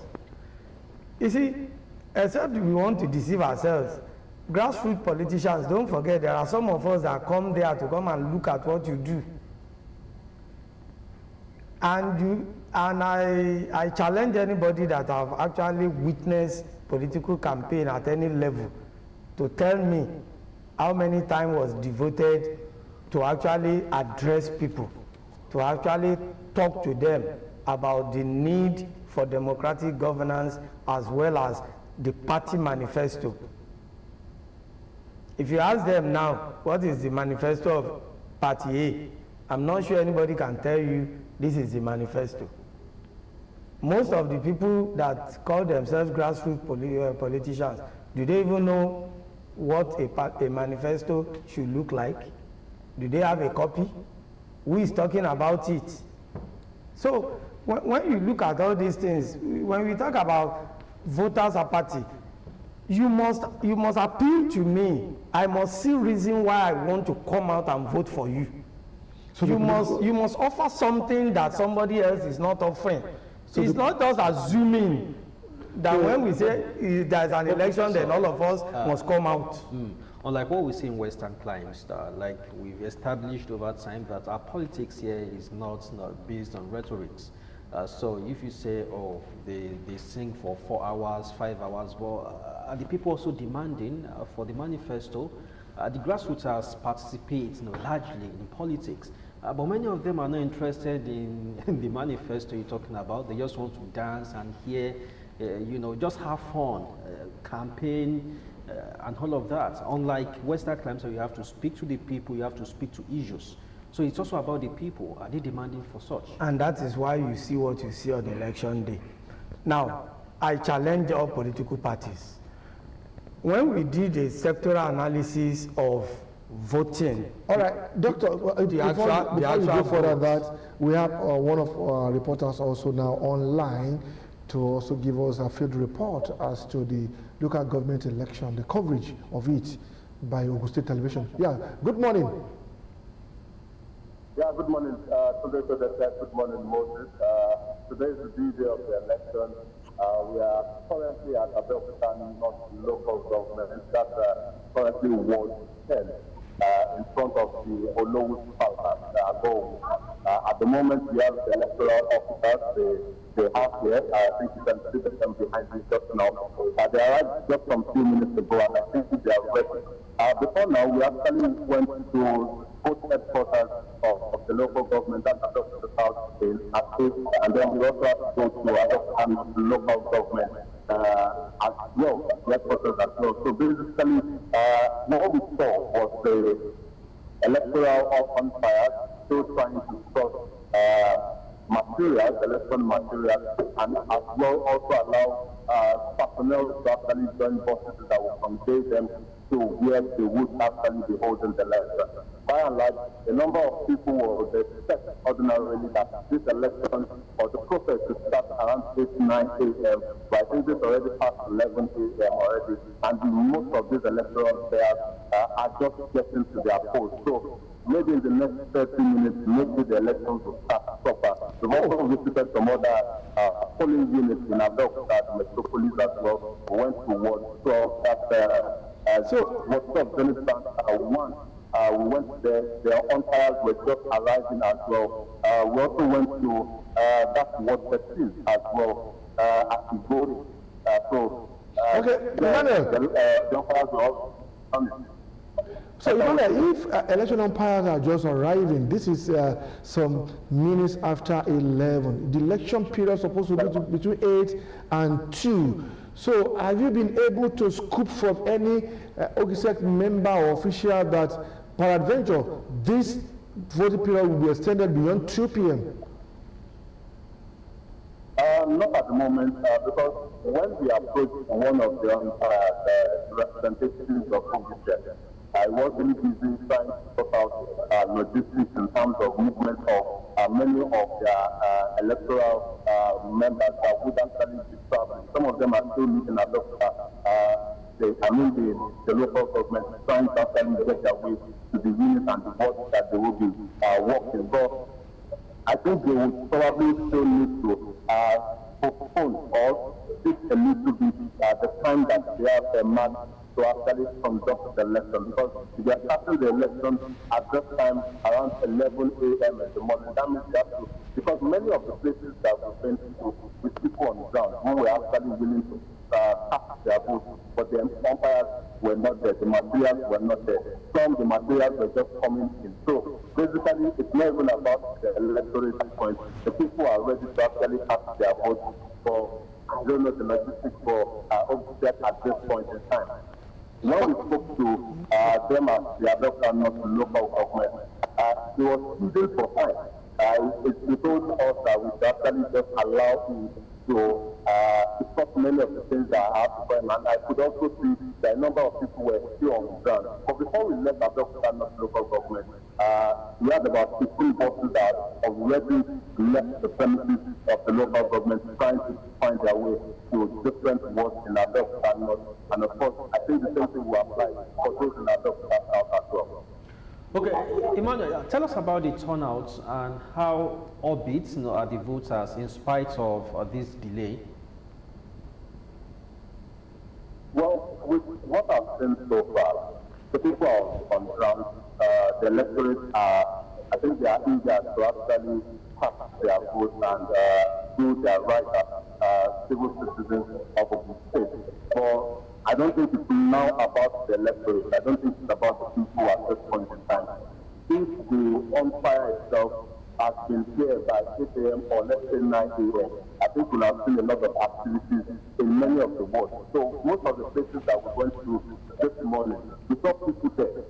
When we have approached some of them, they said that they are just there whatever time that Ogtv is ready, that they will meet them there. So I think the people are ready. You might not see them in large numbers, but you see them in different houses.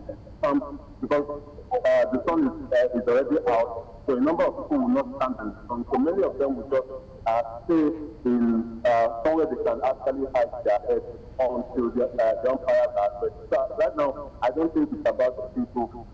I don't think it's about the electorate. I think it's about having the umpires ready.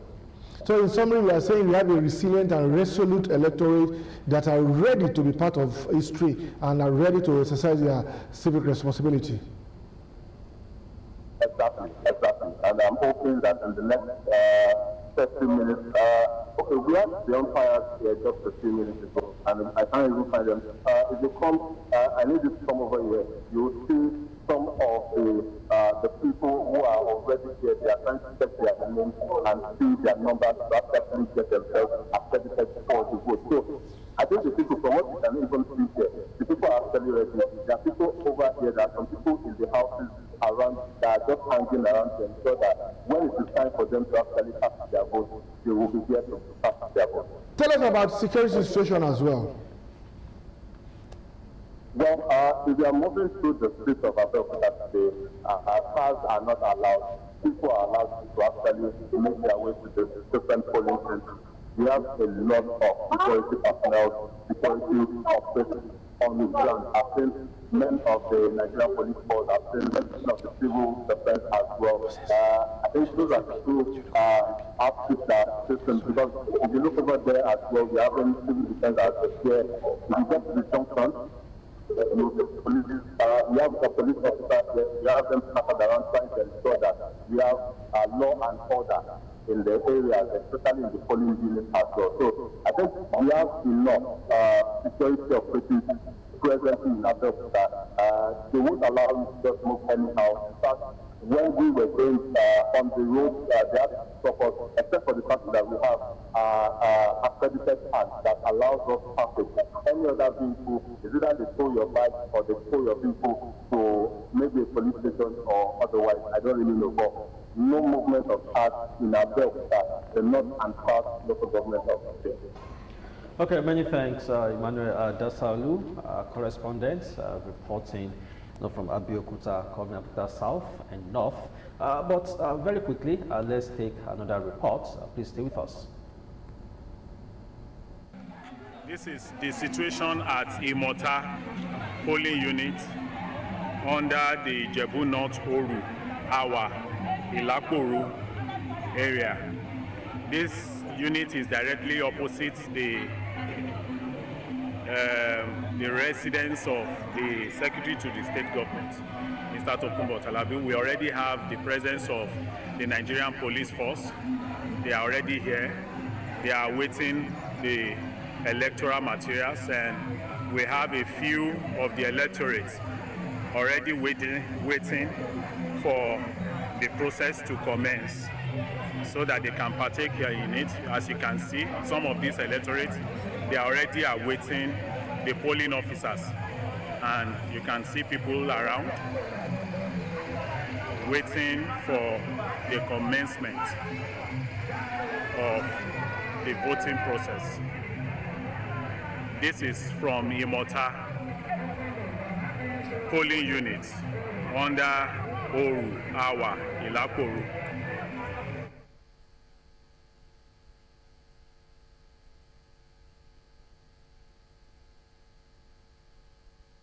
Well, that's the situation report also from Oru, Ijebu, another area where election is taking place today in Ogun State local government election. Don't forget, as we said at the beginning of the program, that in Ondo State as well too, the governorship election is taking place, and they have to elect another governor there. This is an off-season election that will be coming up today, and hopefully that election is also progressing in faraway Ondo State, and where people will also be out to exercise their civic responsibility and be part of history as they elect another governor that will govern that state for the next 4 years. But here back home in Ogun State, it is local government election in 20 local government areas spread across 236 wards where the councillors will come from, and for them, they will be in the saddle for 3 years to also administer at this level, so that people can also feel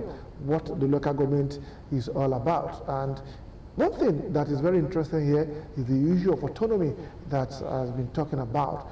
The Supreme Court gave that judgment in July this year, and that direct allocation will now be for the local government. Money will come directly, so you people out there can hold your chairman or councillor accountable for whatever they are doing in the office. If there is a road in your area that needs attention and that has not been attended to, then you can begin to ask questions, begin to probe them. Interestingly, Professor, we had at the time that this is a period that EFCC will also have to look more inward into local government as well too, since money will come directly to them, and so they want to know what you are doing with such fund.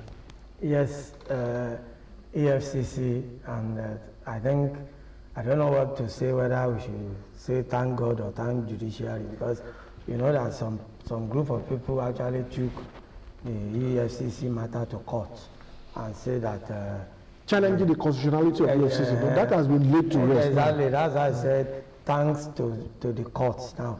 But that then means that wherever money goes, eyes of the gatekeeper must also follow. The evil eye of EFCC. But that is what you have on their logo. Yes, but you see, don't forget that largely it is about... Okay, please ask you the thoughts again. We have Engineer Kende calling from Peru Remo.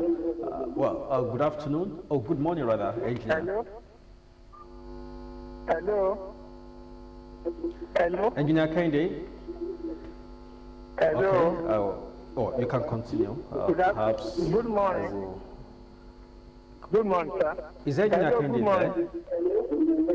Good morning, okay, sir. thank you. Go on. Go ahead. Now, what I want to say is that I really thank the man in your meeting. Is the person that is talking true in this country. All what you have said since is not true, nothing but the truth. Now, what is causing delay for today? Why not say that they just want this thing yesterday or day before yesterday? What is causing delay? All this one is a scam. It's a scam. We are not young. We are not a small boy in this country. All this one is a scam. Why delaying all over? In Ondo, we are watching it. In the local community, they say they are waiting for the what is that? Why delaying? Why delaying, sir? Oh, okay. I thank you so much for what you have been saying since. All right, Engineer Akende, you can be rest assured that once we have the information, we'll dish it out to you. Our reporters are there, Ogtv reporters, covering the local government election here. But for Ondo State, we don't have information yet now as to why materials have been delayed. But in Ogun State here, we have shown you videos of materials already, at least by our last reporter, Emmanuel Dasalu, who had a video of materials already arrived at a particular polling unit. The officials are setting up their desk preparatory to that election so that it can commence in earnest and people can begin to exercise their franchise. So once we have information for any part of Ogun State, we'll be rest assured that we'll certainly will let you know what is going on. That is the essence of having this program. That's why we have created it, so that we can give you up to speed information as to how the local government election is being planned out in Ogun State. So, Doctor, we wanted to react to the issue of EFCC that we should thank the judiciary for the latest information, for the latest judgment. Yes, and don't forget that we still have the Whistleblower Act, and that means that EFCC will step up only where there are complaints. And that then tells you that the fundamental principle behind whether EFCC will now has its eyes in the affairs of local government is a function of the characters that are manning the local government. If we say there is this allocation meant for A, B, C, D projects, because there is nowhere that money is released without you sending in a proposal. It happens everywhere. In this Ogtv, for example, if you want to buy a camera, the GM must send in a proposal stating the amount and everything. And once the money is sent, it is believed and assumed that that money should be used to purchase that particular camera. So the issue now is about if monies are allocated or sent to the local government, and if this money is properly managed and well accounted for, EFCC has no business in that local government. And however, when there is complaint, don't forget that complaints also have levels. Anybody can decide to say, okay, my own complaint, I would rather channel it to the state governor. Some will say I would rather channel it to the state assembly. So it is not all complaints that will go to EFCC. However, once anything has to do with financial fraud in Nigeria. Okay, Prof, again, we have Morenike Baloju, who is covering Ado. Hello, today, yes, this is the secretariat, the local government secretariat of Abeokuta, where the sorting of materials is on to try if I can see the EO here speak to us. He's also busy, he's in the midst of everything here. I'm not sure he would be ready to speak to us, but where you can see the sorting of materials. People are here to, to move. Yes, let me say they are planning to their wards, polling units. Yes, today I can hear you. Okay, but you might not get any EO to talk to you now because of the assignment before such EO, because they have to move en masse, they have to move quickly to all the polling units so that voting can commence. But the question is that, have you been able to gather information, possibly from Ogisec official, as to why we are having this delay? This is almost 11:30, and voting was supposed to have started around 8 a.m. Even if voting has not started at 8 a.m., officials should have arrived, various polling units, settling down by 8 o'clock, setting up their desk, begin accreditation of voters, and immediately voters will begin to vote. So have you been able to gather information as to why we are having this? Because the information we are also getting from people outside is that they are not happy, they are dissatisfied that delay is being caused. Thank you, Sunday. Unfortunately, nobody is ready to speak to us. I am unable to get any ODSEF official to speak to me. I tried all I could, but this is not kind of coming through. Yes, you can see the situation for yourself. The EO is here battling with the situation. He's not ready to talk to us. He's here in the background, as you can see. None of them, the ODSEF officials, are ready to speak to us on the situation. Well, we believe that work is ongoing. They're also making effort, and they would also, go out as expected. So it's just that they promise the voting will start by 8 a.m. to 2 p.m. But unfortunately, the situation is not safe as we speak to you from Abeokuta, local government here. Okay, Morenike, any intel regarding a possible extension of the voting period? Hello. Can you hear me, KG? I said any intel regarding... Yeah, Moses, I can't hear you clearly. Can you speak up a bit, please? I said any intel regarding a possible extension of the voting period, because it's almost 11:30, and I doubt if every voter can cast their vote. I'm sorry, I can't hear you, please. I can't hear you. Okay, Moses is asking you if you have any intel of whether this voting period will be extended beyond 2 p.m. That is difficult for me to find out here, but of course I know the auditors themselves are not, and they are not unaware of the delay now. So definitely we expect that they would give people the benefit of, exercising their franchise. I'm not sure they are ready to deny everybody this right, because they said 8 o'clock and this is 11 o'clock. So looking at the scenario here where they are not unaware of, I'm sure there will be a bit of extension in the closing time that is expected, that they have, proposed initially. So I'm also thinking for them that maybe we'll be looking at a 2 hours extension of period of voting.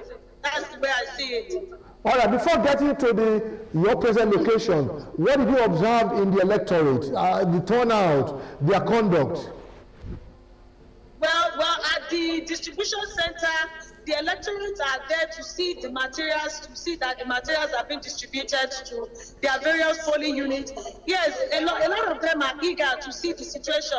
They have been shouting, they have been crying, Ogtv is not coming, Ogtv is not forthcoming as expected. Of course, this is the situation that is expected from any electorate who is ready, and this one election that is a decider of what is going to happen at every local government, what is going to happen to the people. So of course, there has been a lot of agitation. People are in the high spirit. They want Ogtv to come off and let the election begin, let them cast their vote. But we can only say that we can only believe and hope that Ogtv would be fast enough to come out and distribute materials accordingly and let the voting begin. Okay, all right, thank you. As you move around in the conduct of this election, we're hoping that you serve us more information. But don't forget that we also need to target some notable figures in Ogun State. You are in Abeokuta, so Deputy Governor is in that area. We are hoping that you serve us visuals from that end when she's about to vote or after casting her vote. You can talk to her. And again, don't forget, try and get Ogtv official, because we need to assure people that this election is ongoing and people must partake in this election, and of course the credibility of this election is also very, very key at this material time. So we thank you so much, KG. We're hoping to hear from you. I'll surely do that. All right, thank you very much. So that's another report again from the field. We saw the KG Shobalodu telling us that he has to find a way to distribution area where they're just distributing electoral materials that will go to every polling unit of Abeokuta local government. And this is almost 11:30. The election that was supposed to have started at 8 a.m. So they have lost almost 2.5 hours now.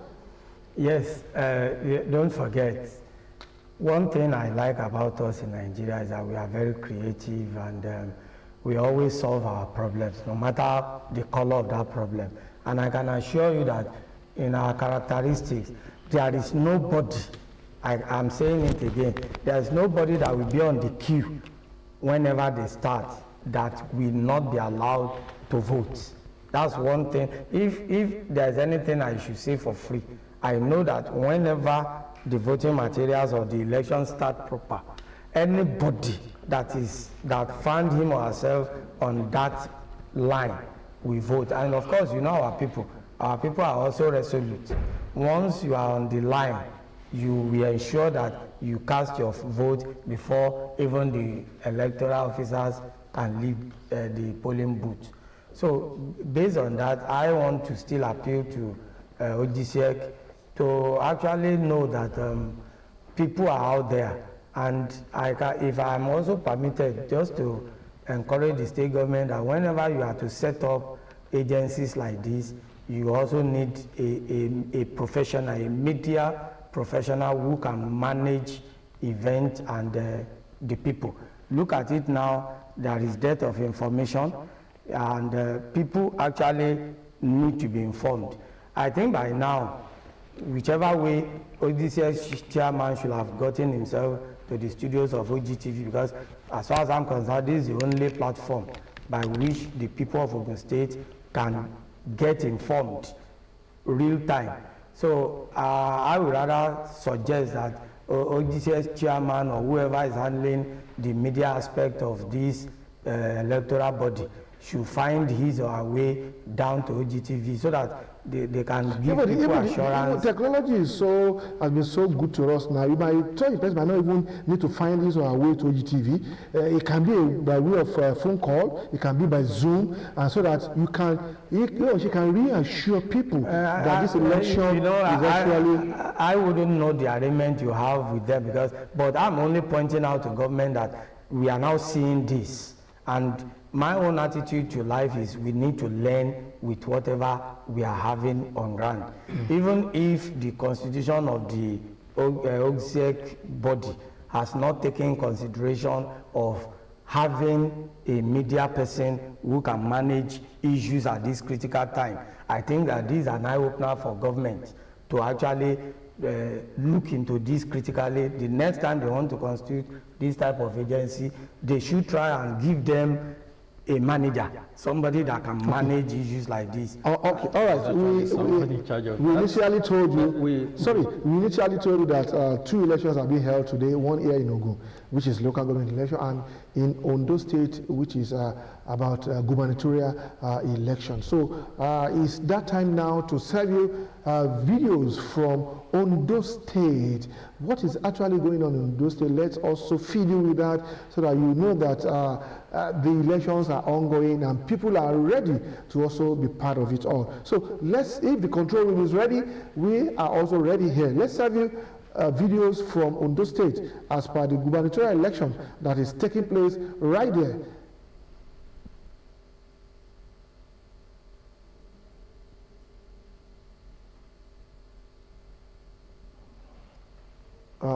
Well, I think while we are waiting for that, we'll also let you know that things are taking shape in Ogun State here, though there has been delays here and there as to the arrival of electoral materials to every polling unit in the state. But that is changing now. We saw Emmanuel reporting some electoral officials already at the polling units settling down to begin the business of the day. And by Moreni Keji also showed us that video report there that most EOs are now collecting materials and heading straight to their various polling units so that they can also settle down and begin the business of the day. So Moses, you have a question? Yes. We were talking about accountability the other time, and how challenging it is for the EFCC, 774 local government areas. I was just thinking aloud that don't you think this is overwhelming for EFCC to have the eyes on all these 774 local government areas in spite of the plethora of corruption cases in the country?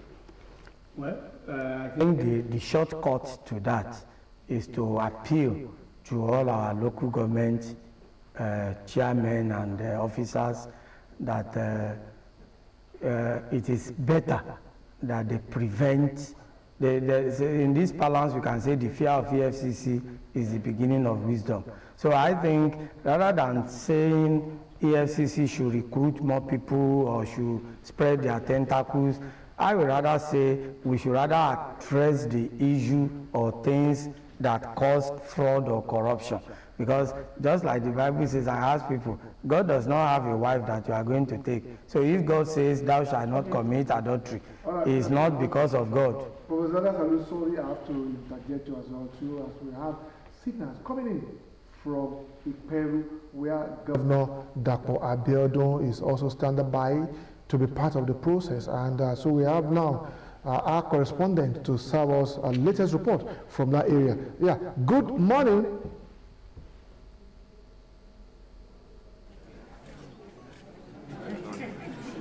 Excellency.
Doctor wanted to react to the issue of EFCC that we should thank the judiciary for the latest information, for the latest judgments. Yes, and don't forget that we still have the Whistleblower Act, and that means that EFCC will step up only where there are complaints.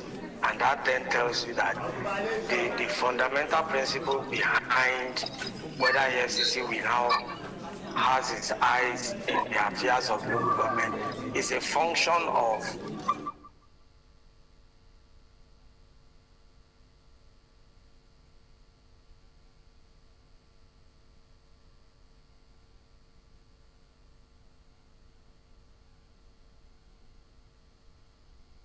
Good morning.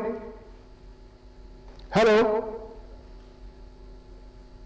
Go ahead, you can hear us. Go ahead with your report. Yeah, go ahead. Yeah. Right now, I'm now at Naruddin Grammar School of Bantuku. As we are here now, we've been to Odeda, we've been to Oshiele, we've been to Ogumaki. At all these voting centers, no OBCX officials on ground. The people who are waiting, they are still waiting in the sun. But at this present venue, Naruddin Grammar School, because of the availability of trees, people seated under trees and under classrooms, they are still expecting the OBCX officials to come. And they promise that any time they come, they will still vote before they leave this place. So in order when I got here, I contacted the OBCX chairman and I told him about the situation which I saw along the road, and he promised that the people, his officials will be here. Up till now, we are still waiting. We've been to about 8 polling booths and about almost 10 towns. Everybody, they are still waiting for INEC officials, all OBCX officials.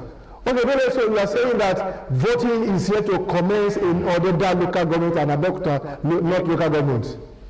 Even in Odeda township, the headquarters of the local government, we don't see OBCX officials. But as stated by OBCX, the security men were also on ground. All the roads were blocked. There was no movement of people except those telling them they were going for an election. So we faced the same difficulties when we were coming back. Immediately they see our car with the Ogtv logo and our tag. We were allowed to move. All right. What can you say about the conduct of the electorate? Are they patient enough to be part of the process? Yeah. Some of those that spoke to us, I have them on cameras. They said they came from the same family and they are ready at any time to exercise their franchise. In the perspective of the political parties they all belong to, they were sharing cakes, they were sharing minerals, they were playing with one another. But they are very bitter because as at this moment they are still expecting OBCX officials. Oh, okay. Well, give us security reports. I mean, moving around Odeda local government area. Tell us what about the restriction of cars, restriction of movements, basically. Well, we have officials from Nigerian police. We have NSDC. Also, we saw 3 people. We've not been able to meet Amotekun. So, but at all the designated polling booths, we met security operatives there. Okay, thank you, Dele Obadimu, that reporter, reporting from Odeda local government area. Yes, we still get to hear more, from him, but same situation there. I think sensitive materials have not arrived at Odeda local government, but we showed you where Governor Abeokuta just voted, and Abeokuta too. But one thing here is that are we now saying that, or making reference to George Orwell's novel, Animal Farm, that all animals are equal, but some are more equal than others? Why would Governor have voted by this time, and others that we have seen so far, other polling units, nothing is happening? I think we need to interrogate this. And is it because it's the governor of the state? That is why Ogisek has favored him that much at the detriment of others, or what could be happening? Well, I think Ogisek has the answers to that. Well, everybody should be equal. This is an election that is providing a leveler for everybody.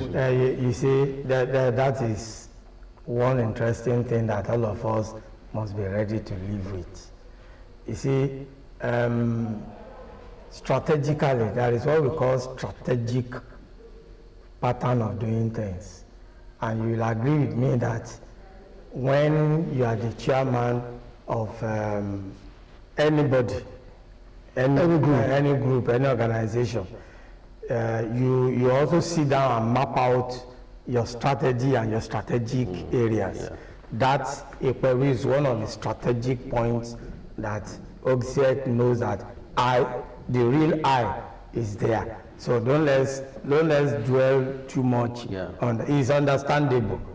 And that is perhaps one of the reasons why the governor will not even know what is going on in other parts of the, because the governor will tell anybody for free that, yes, I got there, I saw my people, the INEC people are there, or OGSEC people are there, and I voted seamlessly.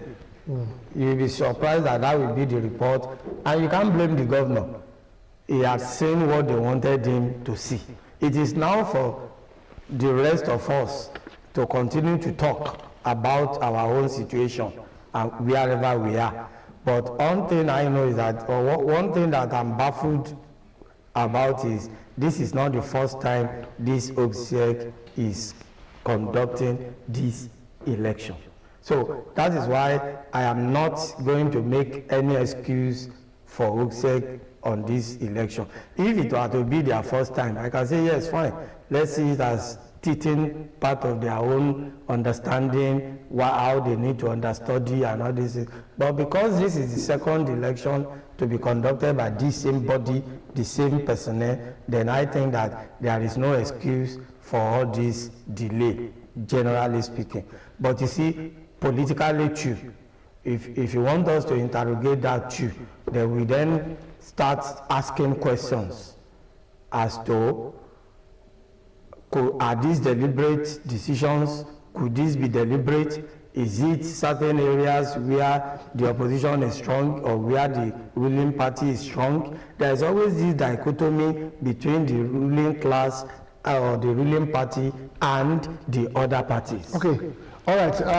We want to quickly move across to Ondo State, where the gubernatorial election is also taking place. Don't forget that the people are also on the verge of making history there to elect another governor that will pilot affairs of that state for the next 4 years. So that is, we are going now across to Ondo State. Authorities will be coming very, very shortly so that you know what is happening in Ondo State, where they are having their gubernatorial election.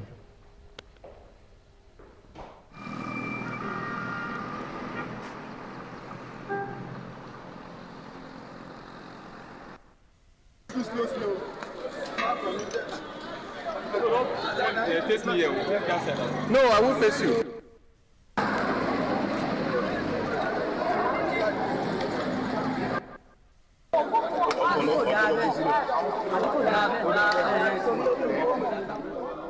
From Ondo State, where we've told you that election is also taking place, security personnel, people on the queue waiting to be part of it, to make sure that they also have a say in this election. And you can see vehicles there, talking about vehicles moving out to various polling units as they get set for that election, moving materials and officials that will conduct the election to every part of Ondo State. Ondo State is one of the 6 states, is the southwestern part of Nigeria, is also having this off-season election that's been conducted by INEC because of litigation that happened in the past. That is why Ondo is not part of the general election again. So the off-season election is taking place now. One was conducted not too long ago in Edo State, and last year we had election in Anambra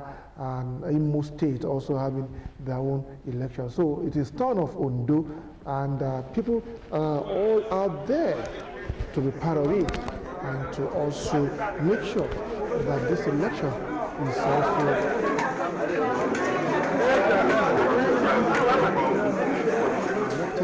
a governor, and that governor. I think that's the incumbent governor there, Lucky Aiyedatiwa, with one of the royal fathers in the state.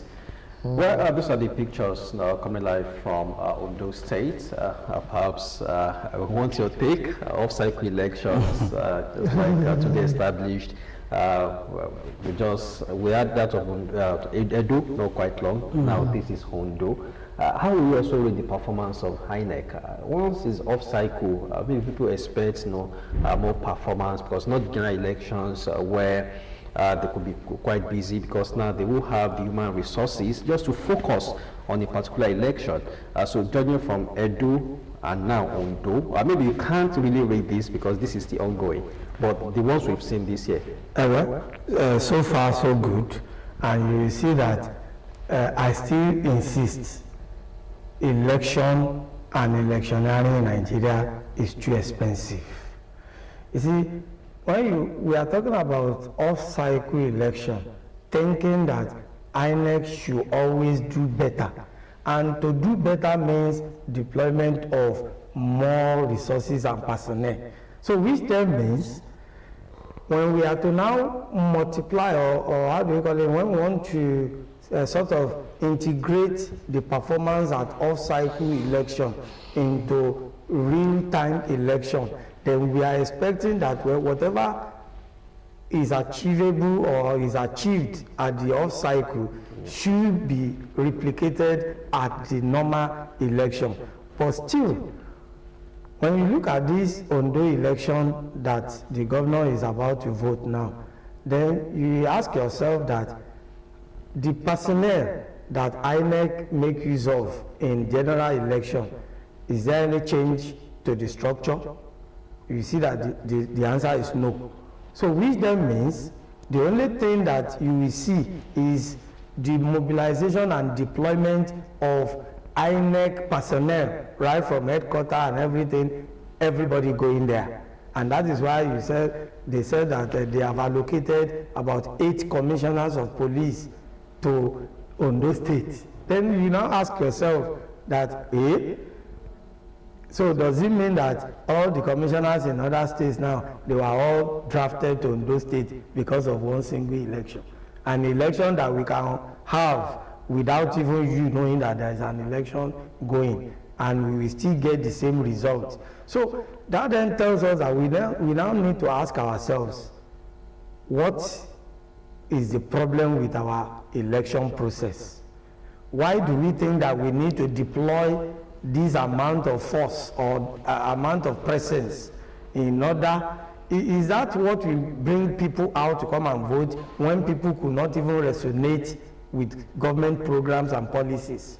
We all know what happened in Ondo, the dichotomy, the division, the balkanization, even of the ruling party, the different interests that were coming out from all cylinders, firing from all cylinders, this group, that group, the former this, former that. So when you look at everything that is happening in Ondo itself, then you want to ask yourself that, do we really need all these paparazzi in terms of conducting just an election? I think we have had a good slice of what is happening in Ondo State. Now we have another reporter of Ogtv covering the local government election on standby to give us updates from his own end. Hello, good morning. Good morning, Mr. Tunde. This is Abeokuta. Are you an electorate or reporter, because your dress code speaks volume? Yes, there is no doubt. There is a little bit of inch from the distribution of materials to the centers. Presently, we are at Jebugo, the headquarters of the Jebu North local government, where electoral materials are being distributed to every unit in every polling unit in the local government area. You see, have a lot of the electoral officers around here willing to take their materials to designated places. Okay, have you been able to gather any information as to why this is happening? Because it's almost midday. Election that ought to have started since 8 a.m. and now materials are just being distributed. Really, we've not been able to see the electoral officer talk. All that we have gathered that they are busy, all hands are on deck to ensure that delay is minimum, because voting proper scheduled to begin at 11. But some materials are now moving to the center, so the polling units. Okay, now tell us about the conduct of the electorate. How enthusiastic are they, and what is their level of patience as well, too, to be part of this election? Yes, from where we have visited, we visited Jebu, the local government, visited the local government, and this is the third place we're visiting today, and we have seen that in Jebu, as at 9 a.m., voting has started in Jebu, and I think the reason for this may be because of the distance of this location to Abeokuta. So, and you are so sure that also, since voting has started in Jebu, the other parts of that your coverage area will also have the chance to also exercise the franchise. Excuse me, I didn't hear that. As I said, voting has started in Jebu, there is this assurance that other parts of the coverage area by you will also have the time to vote. From what we gather, we can see the logistics. I think the vehicles to convey the materials to the remote areas of the local government are already on ground, and probably it was because of the inch in the distance or logistics that had caused all that we are seeing. But I know, as a matter of time, all these will be resolved. I've seen a lot of officials trying to speed up the whole process so that we can have each electoral process. All right, Flora Arisowo, for that wonderful report there. We hope that you will update us when you move around again to let us know what is going on in that area as per the local government election in Ogun State. We'll be taking this breaking now, as we want to serve you the news at midday, and then thereafter, don't forget, we are not done yet. Well, today, I think we're not, before I will serve them the news, the midday news, we do have some interviews. Okay. I think I had that of Buiga Nosi Siaka, the members of representatives representing Yewa North in Mekwa from the federal constituency. And that's what the governor too, Governor Dapo Abiodun. You saw, just voted. So our reporters, caught up with them, and they spoke to them. So let's serve you that interview. Maybe when we come back, the media news. The process of voting has commenced in earnest. Next, I want to commend our law enforcement architecture. I have seen the presence of men and women of the Nigerian police force. I've seen the presence of men and women of the civil defense corps. I've seen the presence of Motekun. I've seen the presence of the Department of Security Services, and I want to thank them for working collaboratively to ensure that indeed we have a peaceful elections today. Next, I want to thank the good people of the state who have come.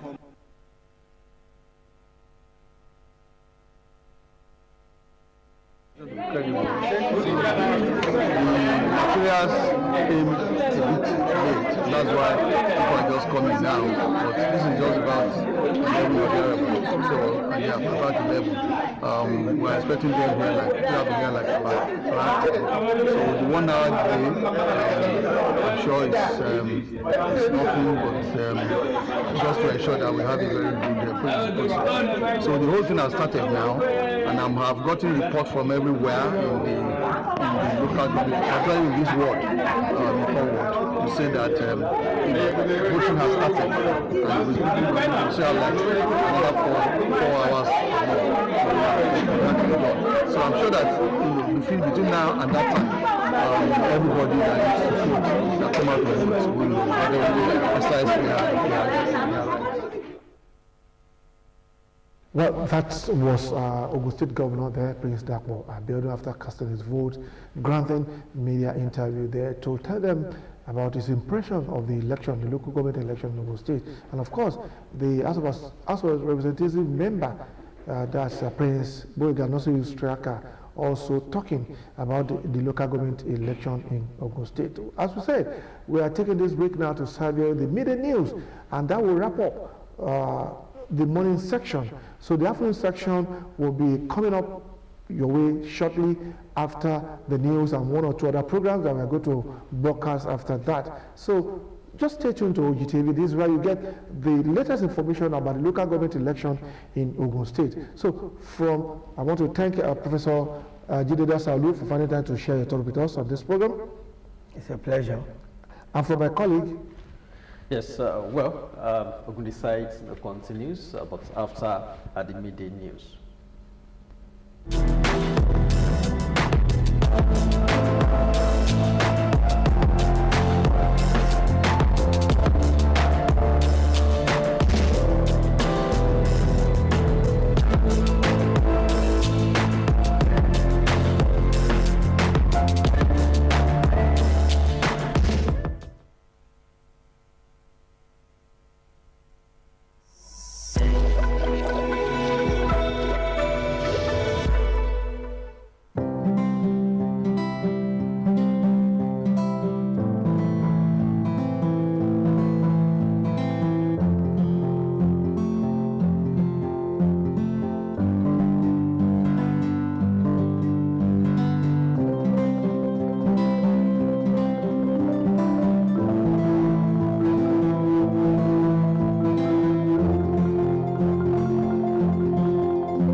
that for every minute